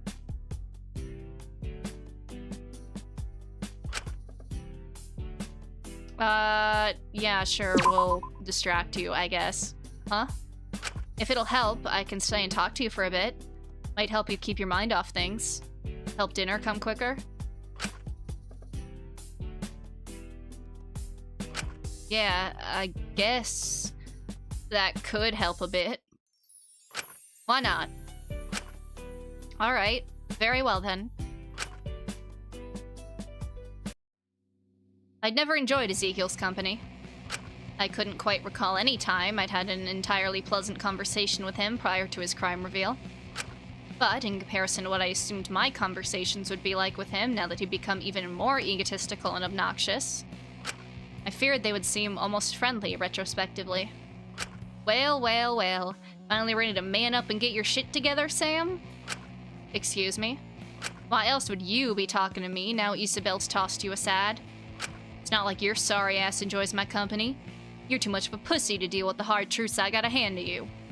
Seems to me someone's realized he's next on the chopping block and wants some advice from someone who got exposed, got demonized, and still came out the other side completely unscathed. How you got worthy is beyond me. How someone like me got lumped in with psychos like you all is beyond me, but you don't see me bitching about it. We do, actually. Almost every single day. You won't shut up about it now. Like, obviously, I didn't need some insane audience of weirdos to tell me I didn't do shit. I already knew that. Still, you seem quite happy with your verdict. I couldn't care less. If anything, I'm just pissed I got in here for something that isn't even a fucking crime. You could fool me with how you're acting. I'm acting no different. I'm just saying it as it is. God forbid I be a bit fucking angry that I'm stuck with literal murderers for no good reason. But I'm not gonna let the audience impact how I act or whatever. Once again, I already knew I was innocent. Didn't need them to tell me that. Anyone who thinks too much on their verdict or places all that power on the audience is stupid anyway. I couldn't stand to be someone like Isabel, who let all that shit get to her head and started acting all vindicated herself. When, you know, she's a fucking murderer. Well, you're not too far off that yourself, are you? Oh, shut the hell up. It's different and you know it. Is it really? Like it or not, you messed up. You got people hurt. There's a reason you're in here. Yeah, but just because there's a reason doesn't mean it's stupid. It isn't stupid as all hell. They'll lump all of us in here together when none of our crimes are on the same level of severity whatsoever. You really think what Lai or Asu did is going to be on the same level as someone like Fu? Get real. God knows what someone like you must have done. That it's something real freaky and real messed up. Just because some people here might be worse than others, doesn't negate the harm that you and your crime did. They didn't magically get better because other worse things happened. You still hurt people. You still got people killed. You can say you're better than Ismini and not letting the audience get to your head, but you clearly are. You're putting yourself above everyone else, just like she did. I didn't kill him with my own 2 hands, though. They threw away their own fucking lives. It's bullshit to hold me responsible for just a few words or a bit of pushing or whatever. I thought you were meant to be smart, Sam.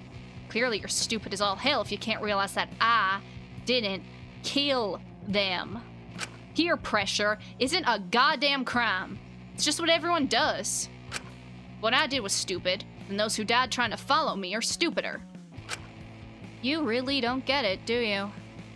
Oh, there it is. You acting all condescending again, like you know so much better. You can act like you're so much better than me as much as you like, Sam. At the end of the day, I'm sure everyone will be real interested in seeing just what kind of shit you've done. Act like I'm a bad person or unforgivable all you like. You're the one who's alone now, not me. Wonder why that is. You're deflecting. This isn't about me. I don't know why it should be about me either. If what I did was so bad that the dumbass people in charge here can classify it as a crime, then every guy my age should be locked the hell up. Excuse me? I'm not sure. Don't act dumb. Outside your prissy little book clubs, it's just what it's like. Men push each other. They test each other. It's all about seeing who's on top at the end of the day. You either beat them, challenge them, or let yourself get eaten up. I don't know what kind of people you've been around. I don't know how you managed to miss it your whole life. Yes, your mama had all cooped up in your ivory tower writing boys tonguing each other or whatever the fuck. For goodness sake, Ezekiel, I wrote psychological horror and crime thrillers. Midnight was actually a deconstruction of the romance genre's tropes, meant to highlight why we crave possessiveness, and I don't need to hear all the words for it. As far as I'm concerned, taking it up the back is taking it up the back. What? How did you possibly manage to get that from anything I said? Hello? Point is, back in my school, you either beat down or got beaten up. Which one would you prefer, huh? Well, don't answer that. I know what you are. I don't want to hear about all that. Oh my god. But every kid in school was cruel as hell. We all pushed each other. We all got each other in trouble. We all got into fights, and we all made it worse for each other. Because that's just what you did. You didn't want to seem weak. If you did, then people would fuck with you. So don't you dare start acting like I'm terrible and shitty and all that, when no one else is any better than me. Sure, maybe I'm a bad person, but who the hell's even good? It's stupid as hell to isolate me just because I'm successful now, when I could name 10 guys off the top of my head who basically did the exact same thing. If so many people are doing it, that really doesn't make it better. In fact, it only makes it a bit more concerning, quite frankly. Well, it's just the way it is. So either man up and go along with it, or don't come complaining to me when you get eaten up. I really don't think that sort of attitude or environment is normal, Ezekiel. Must be nice to be so sheltered. It's all that's outside of the walls of your tower, princess. I'm really not so sure about that. Honestly, Ezekiel's behavior sort of confused me. It was clear to me he was hurt by these sorts of environments and expectations himself, yet he saw no problem with continuing that cycle himself. But 2 things remained clear to me. 1, it would be impossible to have a productive conversation with Ezekiel about his crime right now. 2, whatever environment Ezekiel was raised in was not as normal as he'd like to believe. No normal childhood would make a child turn out like this. I wondered what exactly that school he went to was.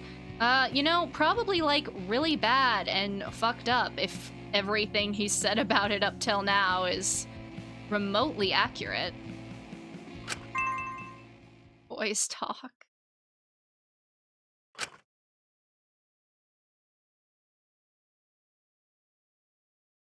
Warden's office. Alright, I think since it's been an hour and a half, we're gonna take our break here real quick.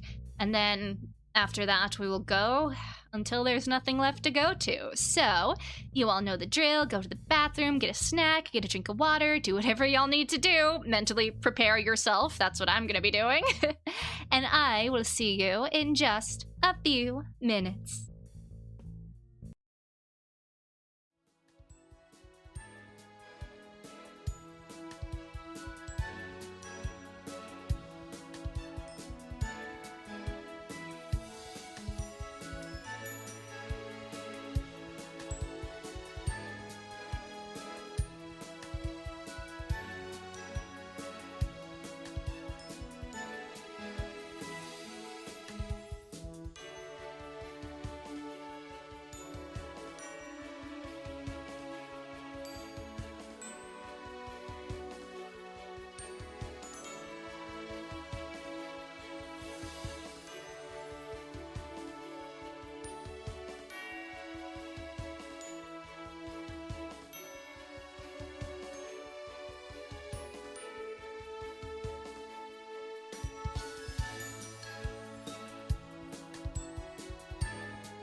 Alright, welcome back. I hope everybody had a good break.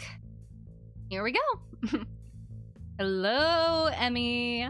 How's my favorite warden doing today? Fuck off, Wang. You're the last person I want to deal with today. Aw, come on. I know you secretly love me. I'd love for you to lay off the booze. You reek. Yeah, it's not too bad. I'm sure it's 8 p.m. somewhere. Besides, what's the harm in a little something to take the edge off? I hope it does enough harm to take you out, quite frankly. You and me both. Hey, kid. How the cameras looking today? Why should I know? I turned them off. You know you'll get in trouble if you do that. Why the hell would you do that? Even if she's the type of person I can't help but resent. Type who turn their back on their principles and jumped the fence when the grass looked greener. I didn't want to see her like that. Uh-oh. Yeah, me neither. But, you know, you're never gonna know if she's okay or not unless you switch them on. Okay, I see. So it's just like... we need a reason for Amelia to not know, I guess, about what's going on. I prefer not knowing. If someone is dead, then I can keep them alive a little longer by not knowing. As long as there's a chance they're alive, then they're still alive to you. Even this is just okay. I'm $5 bet they're gonna bring up like Schrodinger's cat in a second, because that's what this is. You cannot tell if Lyra is alive or dead until you open the box. You're a weird kid. Well, your loss. I was just curious, if anything. Curious or concerned? Who cares about the fine print? Don't tell me you somehow see her as your daughter, too. Nah, I'm done with that. But, I don't know. I guess I saw her as a younger version of me. Someone before all my mistakes. Guess I sorta hoped she wouldn't make the choices I did. She's definitely made choices. Good ones. They're hers, and I think that's what counts. Well, no matter what, I'll be rooting for her. Call me biased, but I think she'll find a way. She's got to. You're a terrible host. You're not exactly employee of the month, either. Guess they're gonna have to vote us both corrupt. Well, you know, it's never too late to turn things around. Look in a mirror and try and say that with a straight face. You'll get it eventually. Oh, well, I guess I lost that bet. I thought for sure they were gonna say, like, Schrodinger's box. I braced myself for another awkward group dinner. I was just hoping when everyone finally got to see Lyra again, they'd calm down a little. Admittedly, I was also pretty worried about her. I hope she was okay. But as I arrived a little early, I was surprised to see someone else there, sitting by the oven, waiting for dinner to be done. Drinking a cup of tea. Well, if it's tea, then it's probably Ismene, maybe Alora, but... Oh, hey. It won't be ready for a little bit. Oh, right, of course, no rush. I knew nothing would happen if we stayed in this uncomfortable limbo forever. I needed to make things right here. Is he finally gonna do it? That wouldn't happen unless I made the first step.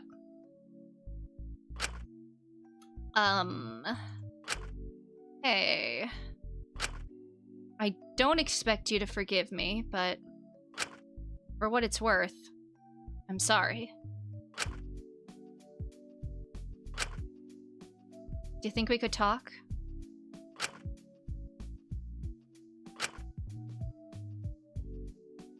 Ismene let out a sigh, looking at me for an uncomfortably long period of time. I wanted to crawl back into my own skin, but I stood my ground. I knew I had to do this. And, to my surprise... Let me get you some tea. Alora just dropped off the water for it. Oh shoot, sorry.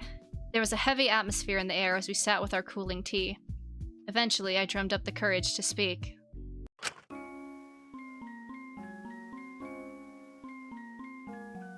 So, how have things been with you recently? Fine. I've just been keeping to myself quite a bit. Yeah. She hasn't really been doing much this chapter, but like, that's not a critique. She just really has been alone and not doing a ton because the focus has really been on Lyra, Zeke, and Asuga, and Allura. I feel like Ismini and Fu have very much been the done less group. But it makes sense Ismini wouldn't be interacting much with Shinku. I know it sounds a little strange, but even if Asuka was a little controlling, I really did like those group meetings. It felt nice to be a part of something again. Yeah, no, Ismini looks beautiful in this style. You can see like the freckles on her. Gorgeous. I agree. It just feels so weird to be surrounded by so many people and still feel so distant from all of them. Admittedly, I've been partially distancing myself on purpose. Huh? It's not that I haven't had the chance. After everything happened, Chatel was weirdly understanding of all people. This whole time I thought I knew what was best for her, but it seems I was the fool this whole time. I think she was far wiser than I ever gave her credit for. We talked after I destroyed the other pin. I felt foolish. I felt like no matter what I did, I'd just cycle back to the same behaviors, the same pain over and over. And she showed me her arms. They were filled with the past, a sky filled with constellations made of puncture wounds. But she was on a lower dose, and certainly not taking anything she'd need to inject at that stage. And we talked and I realized, of course they weren't going to heal immediately. Even if you stop doing something, it's going to take a while before the scars go away. You might even make some more scars along the way. But that doesn't mean you're not doing better, that you're not healing, even if it takes months or years for the scars to fade. And I suppose I realized for how childish and arrogant and reckless I thought she'd been this whole time. I'd been far more ignorant and immature than she ever was. I've been thinking similarly about my own perceptions of things lately. Growing up, I always put myself above others. Perhaps some saw it as arrogance. But at the end of the day, I was just using it to push others away. I always felt different from others. Abnormal. I just seemed to see things differently to others, no matter what I did. I was scared of people seeing how abnormal I really was, so I childishly used my arrogance to push others away, so they'd never find it out. And I never really grew out of doing that. I've been a fool this whole time. I've spent a lot of time feeling foolish these days. About my ultimate talent, about my social status, about getting on my high horse about my verdict. But at the end of the day, what did any of it really mean? Despite how independent I've always believed I was. No matter where I seem to go, I seek validation in something external. Validation for my intelligence from my teachers, for my perceived superiority for my talent. Validation through the audience, by reaffirming their judgments, to try to justify my own actions and their forgiveness of them. But it's ridiculous to perpetrate harm just because some audience arbitrarily decided someone was worth one thing or another. I'd be becoming just like my professor. And Asuga and Elias's behavior have demonstrated to me just how harmful it can really be, both to yourself and others. This really has been the, like, everyone's becoming a better person chapter. I thought I'd be more stressed if I stopped cracking down on the verdicts, that the value I was clinging to would slip away. But I feel more content now than anything.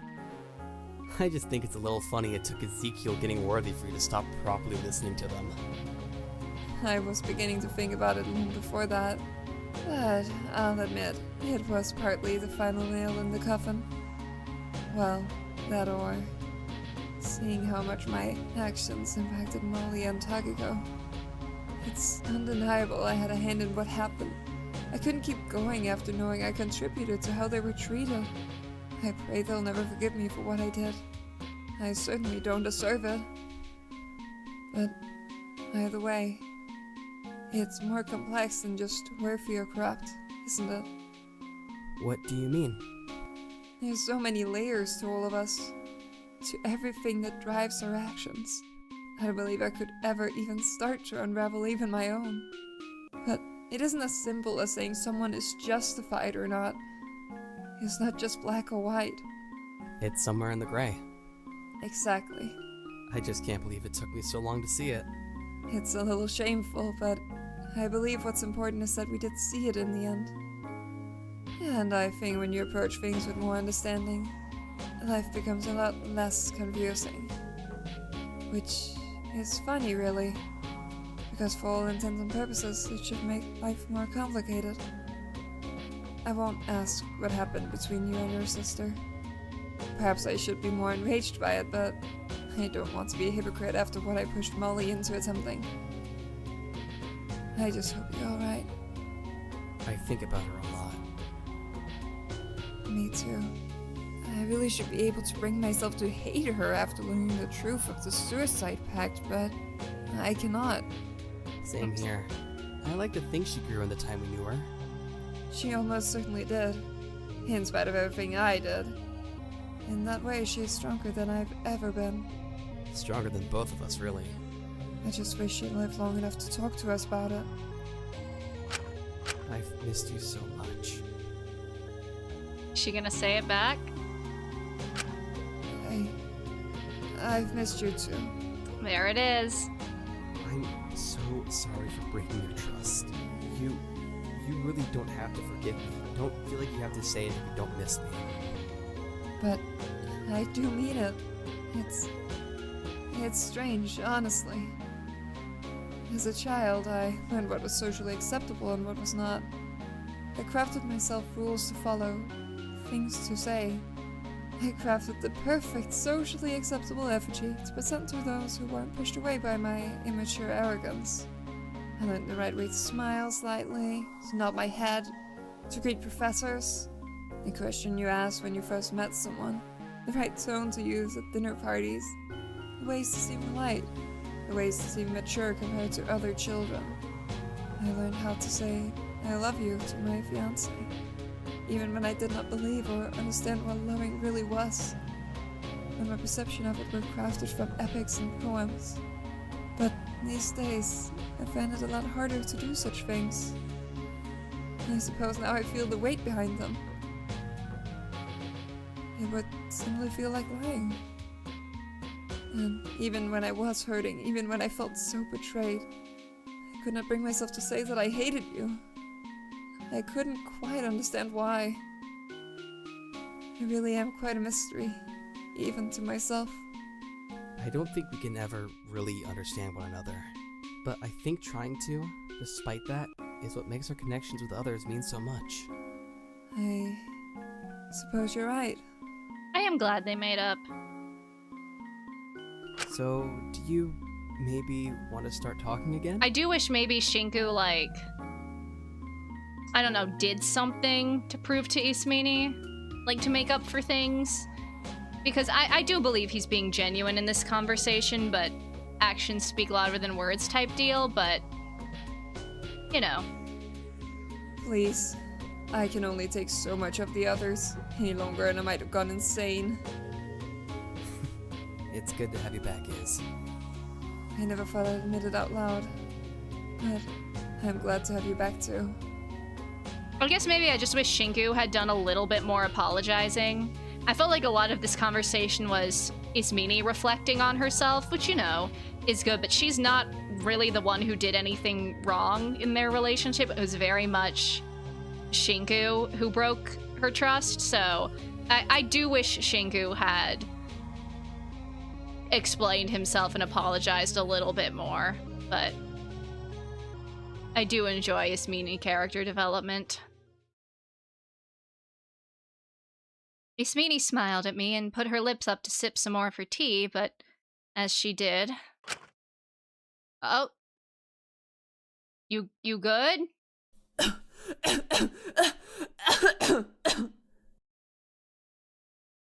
Nah, we're not. Nah, you're fine. She's fine. She almost immediately started coughing. Are you okay? There's no way they killed. There's no way it's Ismini.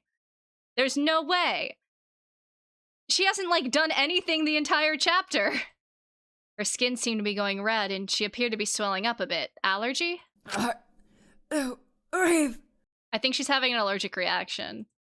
I rushed over to her and tried to pat her back in case she was choking, but up close I started to realize what it was. I'll be back in a second, Just try to stay calm. I'm going to help. Just stay there. Get an EpiPen! I felt terrible leaving Ismini there, and quite frankly, I was terrified. But I wasn't gonna let her down this time. I wasn't gonna let her die. I raced down the medicine storage. It is an EpiPen. And almost immediately started looking around for EpiPens. I found the box, but did someone take all the EpiPens? Huh? They're all broken. I felt my mouth go dry. There was no way. I had to do something. I knew that, but what could I do? No. No, I'm not giving up this time. There's no way. Ismini hasn't... I kept rummaging through the box, my heart racing and my vision blurring as I tried my best to find a single one that wasn't broken. There had to be one somewhere. I felt my fingers get cut on the edges of the scattered shards of the broken EpiPens, but I didn't care. Ismini was more important right now. If anything, at least them being broken confirmed to me this is likely what I thought it was. Someone had set this up. Someone tried to kill her. But more importantly, it likely was an allergic reaction. And despite all the odds... Oh! There was one. Lone, unbroken EpiPen that had slipped to the back of one of the drawers. I grabbed it before I even fully processed what it was and ran back to the canteen. I prayed I wasn't too late already. When I entered, she was on the ground. I raced over to her and immediately prepped the EpiPen. I used it on her and... Come on. Come on, come on! You know, it'd be so fucked. This definitely isn't gonna happen because it'd be way too obvious, but if the EpiPen was, like, poisoned and someone set this up on purpose to make Shinku kill her. Please. My relief was immeasurable as slowly but surely Ismini regained consciousness and her symptoms lessened. Oh, thank God. We did it, gang! Ismini looked up at me, bleary-eyed. And it's bleeding. Ismini, you almost died. I think we have more important things to worry about. That doesn't matter. I don't matter right now. Are you okay? You saved me. I'm keeping our promise of getting through this together, pins or not. He was not just gonna let you die. Like, Shinku has his faults, but I do not believe he was the kind of person who would just sit there and let Ismini die. You really are a fool. Ismini smiled at me as she slowly took some steady breaths, slowly going back to normal. That was a peanut reaction, right? I assume so, but I haven't eaten since lunch. Wait. Yeah, there you go, that was my action. I guess I just wish it was before they made up, but you know. Ismini stumbled to her feet, picking up the teapot cautiously. She kept it away from her. Shinku, can you smell the rim for me? Oh, right, yeah, sure. I did, and immediately my heart dropped to my chest. It smells like peanut oil. Did someone try to... I quickly checked the teapot and the other teacup, and lo and behold, someone had rubbed peanut oil in the insides of all of them. That's... Unfortunately, before we could question it further, the others started to filter in for dinner. Is everything ready yet? Just 1 second.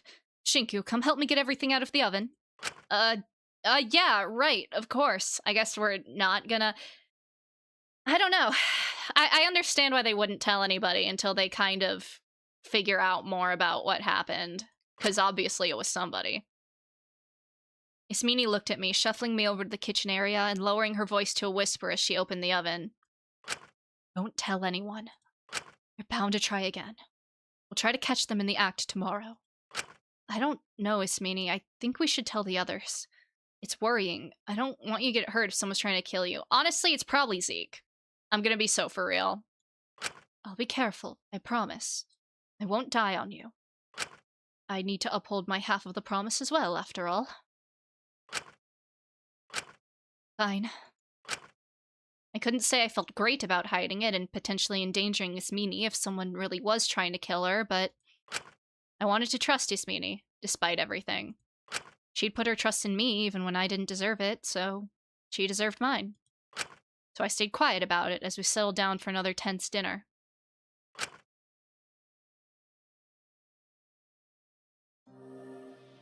Conversation seemed fairly limited as we ate our frankly quite sad and limited portions.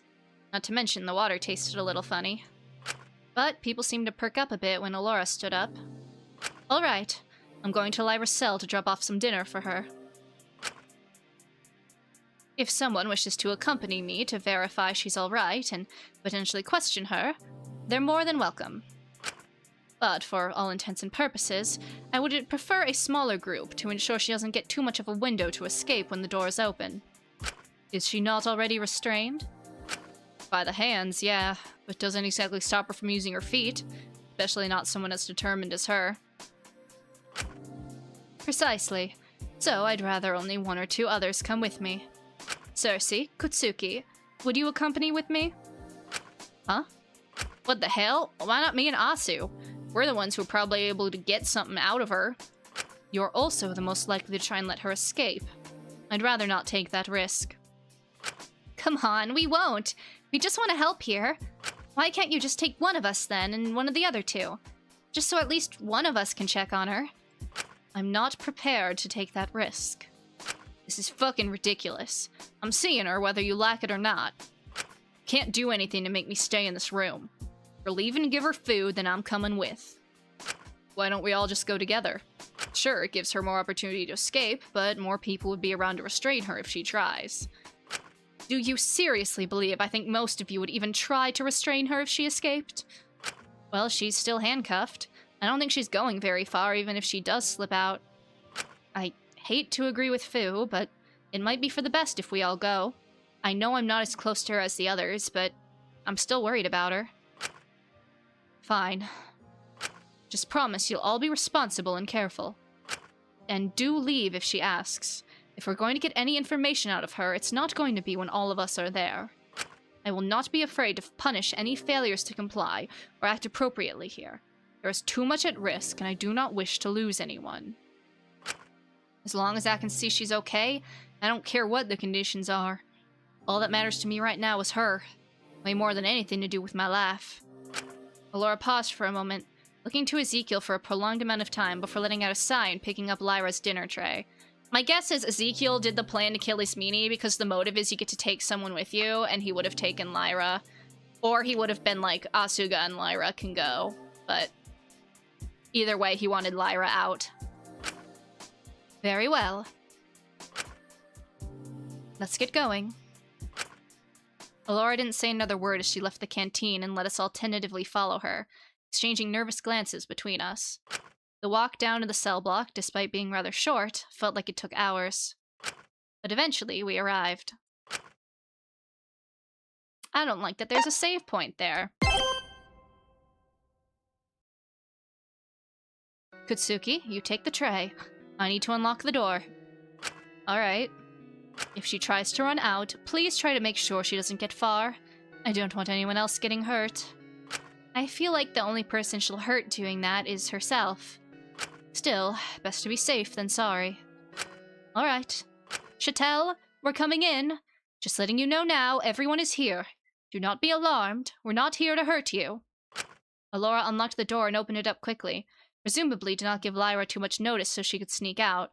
But as she did, something very different came out from the door instead. Shit! Watch out! Oh? Before we knew it, there was a large, warm, unavoidable flash of light. People were making bombs! I was kidding!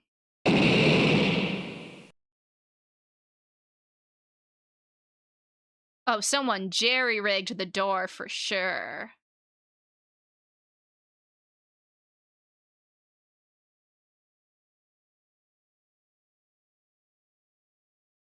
Uh-oh.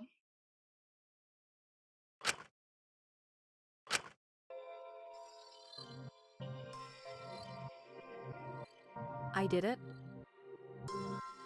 Why? I needed to. A want or a need? It's one and the same for me, isn't it? The lines blur, it all blurs. I don't know what I just want anymore and what I need to live. Affection? Warmth? I just didn't want to be alone. But did you ever really stop being lonely? Does anyone? Did sleeping with others fill that hole? Maybe. I always just felt lost afterwards.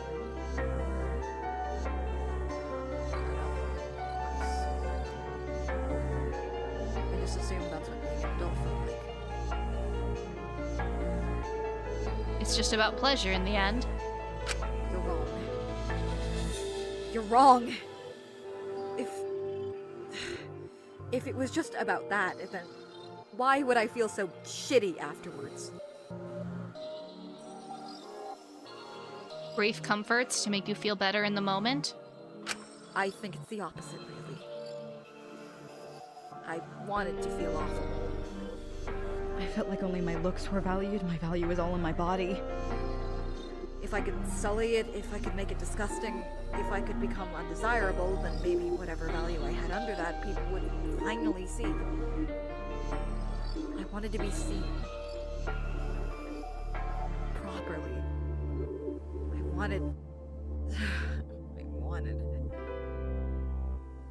The love of others? Is that such a crime? You stole it in excess. I just wanted something real for once. I needed... Because you hate yourself? Is that it? No, that's not... It's not that. I needed something to fill that hole in me, to stop feeling so unfulfilled all the time. Nothing felt like it meant anything. Nothing felt meaningful, nothing felt real, nothing felt... Do you still feel alone in Zeke's arms? No. But I hardly felt better either. I definitely didn't feel stronger. I always felt degraded when I ended up running into the arms of this stupid guy. I feel filthy. But is it so wrong to accept his kindness? To want to be cared about? Was that love? I think so. But it wasn't what I felt before. It wasn't what I'd been searching for. It was overwhelming. And also, after a life of not caring, of a life trying to disconnect, it was everywhere. It flooded every part of me. I somehow both couldn't connect and felt like we were all one and the same. It felt real. It felt like I suddenly had something I cared about more than anything in the world. It felt like I finally had a reason. It felt right. Who are you?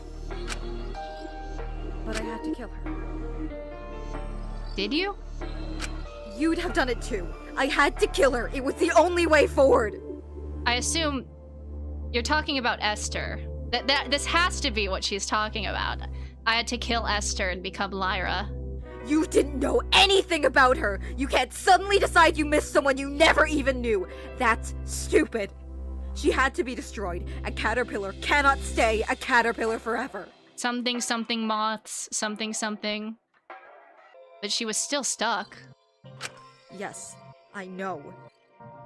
She thought she could fly, but she was stuck in that cocoon. The moths, the flying moths. There's no way she's not Alora's sister. I'm sorry, there's way too much evidence. She thought she'd changed anything by killing the caterpillar and birthing that cocoon, but she really hadn't. At the end of the day, she was just playing the role someone else wanted her to be again. She was never, ever really her, whoever that was. Incessant social addiction? That's why she had to die again. The cocoon had to die. It had to hatch. But then you would see what it was. I don't care! No matter what it is, ugly or not, we needed that change. She needed to die! I had to kill her again. What remains? A butterfly?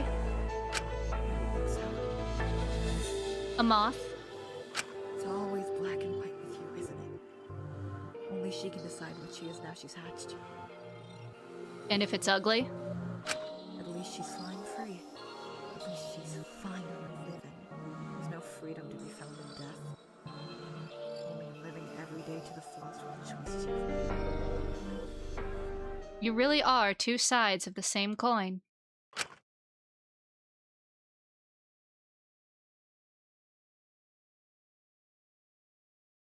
There's no way Lyra's not Esther. I refuse to believe otherwise.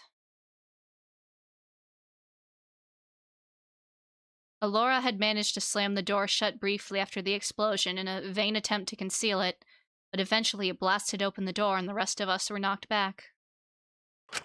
I didn't know if we were knocked unconscious, but my memory was fuzzy. Everything felt strange. And when the dust had settled and I could think clearly once more, no words could escape my mouth. I was stunned. All I could hear, fading in and out, was Ezekiel. Oh, this is gonna hurt. Hey. No. No. That's gonna suck, okay? We can do it. We're strong. No, you're not. You can't. You can't be. I'm not letting you die before someone like me. No. Hey. Hey.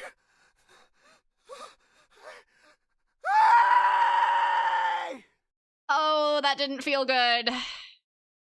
Charred and scruffy from the explosion, I looked up to see him stumbling to his knees. And the next thing I saw was him clawing the door open. Just play it. And promptly wishing he'd kept it shut.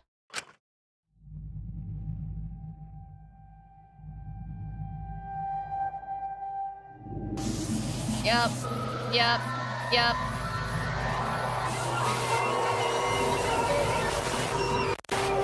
This isn't gonna be pretty. Oh, Lyra!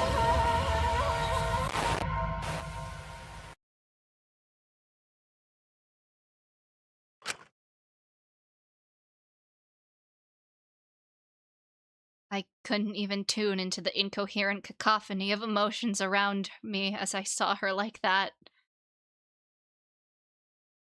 Okay, and I mean, I knew it was coming. I knew in my heart of hearts. I knew in my heart of hearts. It had to be her. I was huffing so much copium. It's not even funny. I think the only reason I'm not like, it doesn't matter. It doesn't matter if the swap theory is true though, because like, she's still gonna die. She's still a culprit. Oh, it's actually so over. I was gonna say, I think the only reason I'm not crashing out even harder is because I think this might be Alora, but you know, that's not any better. Because if they did swap, it means Lyra's the culprit. It's so over. It's actually so over. If Alora and Lyra are gone this chapter, you are never hearing from me again. I hate it here. I hate it here. I can't have one nice thing, can I? I can't have one nice thing. Fuck. God damn it. I hate it here. Okay. Okay. Okay. Into Ezekiel grabbing her charred body in his arms and praying for some kind of miracle, holding on to her like she was the only thing that could save him.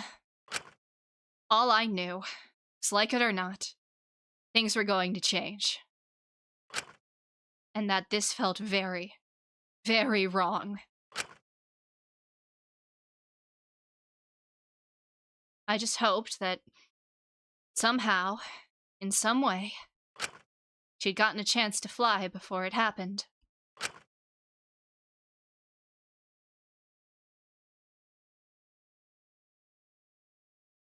That it? It's where we end? Nope. Oh, of course we have to have one more sad as fuck scene. He's quite something, isn't he? What do you mean? It feels like whenever I do see him on campus, he's doing something a little, well, how do I put it? Completely and utterly insane. Well, I was going to be more polite than that, but yes. It all feels a little self-destructive. A little self-destructive. Goodness, he does give me secondhand stress. See, the more crazy shit he does, the more fame he gets, the more eyes on him, and the higher the bar is. It all feeds into itself. If you think this is stressful, then I think you'll get a heart attack seeing whatever the hell he'll be doing in a few years. If he makes it that long. Oh, the irony. True. Wanna place bets on how long he's got left? No, let's not be too inappropriate. Boo-hoo, prude. He does concern me. It's as if he's stuck in a loop. A loop? Huh? Well, I mean, we can't really judge him ourselves, can we? At the end of the day, we're not much different from him. Both of us are doing the exact same thing as he is, we're just less obvious about it. What do you mean? Oh, don't play dumb, Mint. Oh. We're stuck in our own loops. It's funny, really, because even if you're aware of it, it's like we can't help but feed into it. Well, perhaps we are now. But it's not like we cannot change one day. It's not as if it's just part of our nature. But at the end of the day, it's up to us to make that decision. To step out of things and embrace life outside of it. Even if it's unfamiliar.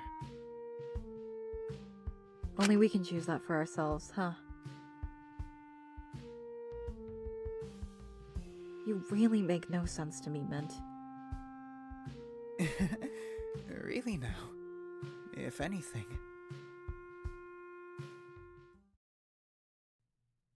I think I make a little bit too much sense for your liking.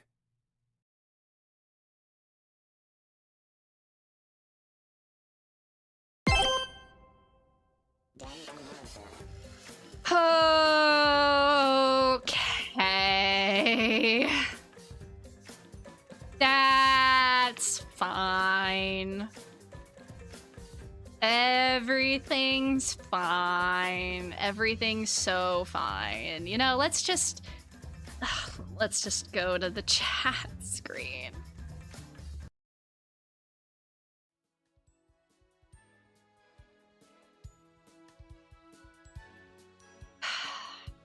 Can't have nothing nice in a killing game, can I? Can't have nothing nice in a killing game. Lyra, I'm so... She was so cool. I'm so upset. I'm actually so upset. I don't think it was like a bad choice. I guess I can't say that until the chapter concludes because I feel like then I'll know, but like...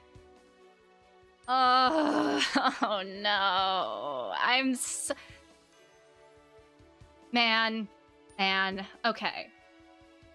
Culprit-wise, right? I mean, we haven't done the investigation, but... It's probably, like, Alora or Zeke, I guess. If it's Zeke, it definitely wasn't on purpose. If it's Alora... But Alora wouldn't... Okay. If it's Alora, then I think it has... Ooh. There we go. If it's Alora, then I think it has to be swap theory, because I can't see Alora killing again. Otherwise... Maybe, again, like, maybe Zeke accidental kill, but... I don't think it's Asuga, I don't think it's Ismini, and I don't think it's... I mean, obviously it's not Shinku, so... I don't think it's Fu. I mean, Fu would be crazy. I just don't think Fu's had enough relevance this chapter, like, narratively, to be Fu. I don't know, I'll need to see the investigation, like, logistically, but...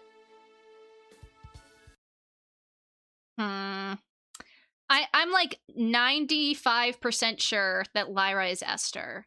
There's like no doubt in my mind about that. But see, I feel like I want to believe in swap theory, but the only thing keeping me from being like, it's definitely swap theory is I just don't know how they do the voice. I'm not saying it's impossible, but they've been, but then if it's not swap theory, they've been standing up like, oh, well, Laura's been acting weird. Oh, why does it smell so sterile in the... It has to be bleach. Like, like, the bathroom, there was weird stuff about the bathroom. I don't know. I guess I am more inclined to believe swap theory, even with the holes in it, because I can't think of another way to explain all the weird stuff. But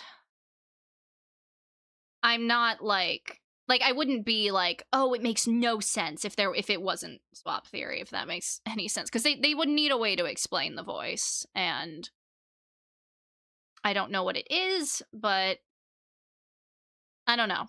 There's a lot of possibilities up in the air right now. If you made me lock in like culprits right here, right now, I would probably go Lyra posing as Alora or Zeke, with Ismini as like a third, but I really don't think it's Ismini. I don't think her character is being set up to be that way. I really just can't see it being anyone but either Zeke or swap theory Lyra, but who knows? I guess we'll find out whenever the Deadly comes out. See, and I can't even say swap theory is copium for me wanting Lyra to be alive, because if it is Lyra, she's gonna get executed, so, either way, Lyra Chattel is unfortunately over party, but it is what it is. Because my hypothesis of why Lyra would do it, right, would be just like, she would, because the motive was you get two people to go out, so she would probably pick Asuga and Zeke to leave and stay with the others. But I guess we'll see. Until then, though, I'm gonna go slowly delete the Lyra Chattel prayer. I guess, you know what? I'll leave it up for the rest of the stream, but the Lyra Chattel prayer circle did absolutely nothing for her, unfortunately. Let's see who our top 3 are. At number 3, we have Boss Buster. At number 2, we have TG2513. And at number 1, we have Mikey Mike. Thank you guys very, very much. I should be streaming next week. The schedule will be up. If I am, the schedule will be up kind of soon-ish. I would like to maybe do... it's gonna be either Of the Devil or Jiko or both, so we'll be going back to the stuff I didn't finish before the unexpected semi-hiatus, but until then, thank you guys very, very much for coming. This has been a... I was gonna say this has been a blast, but I feel like that's a little insensitive considering recent events.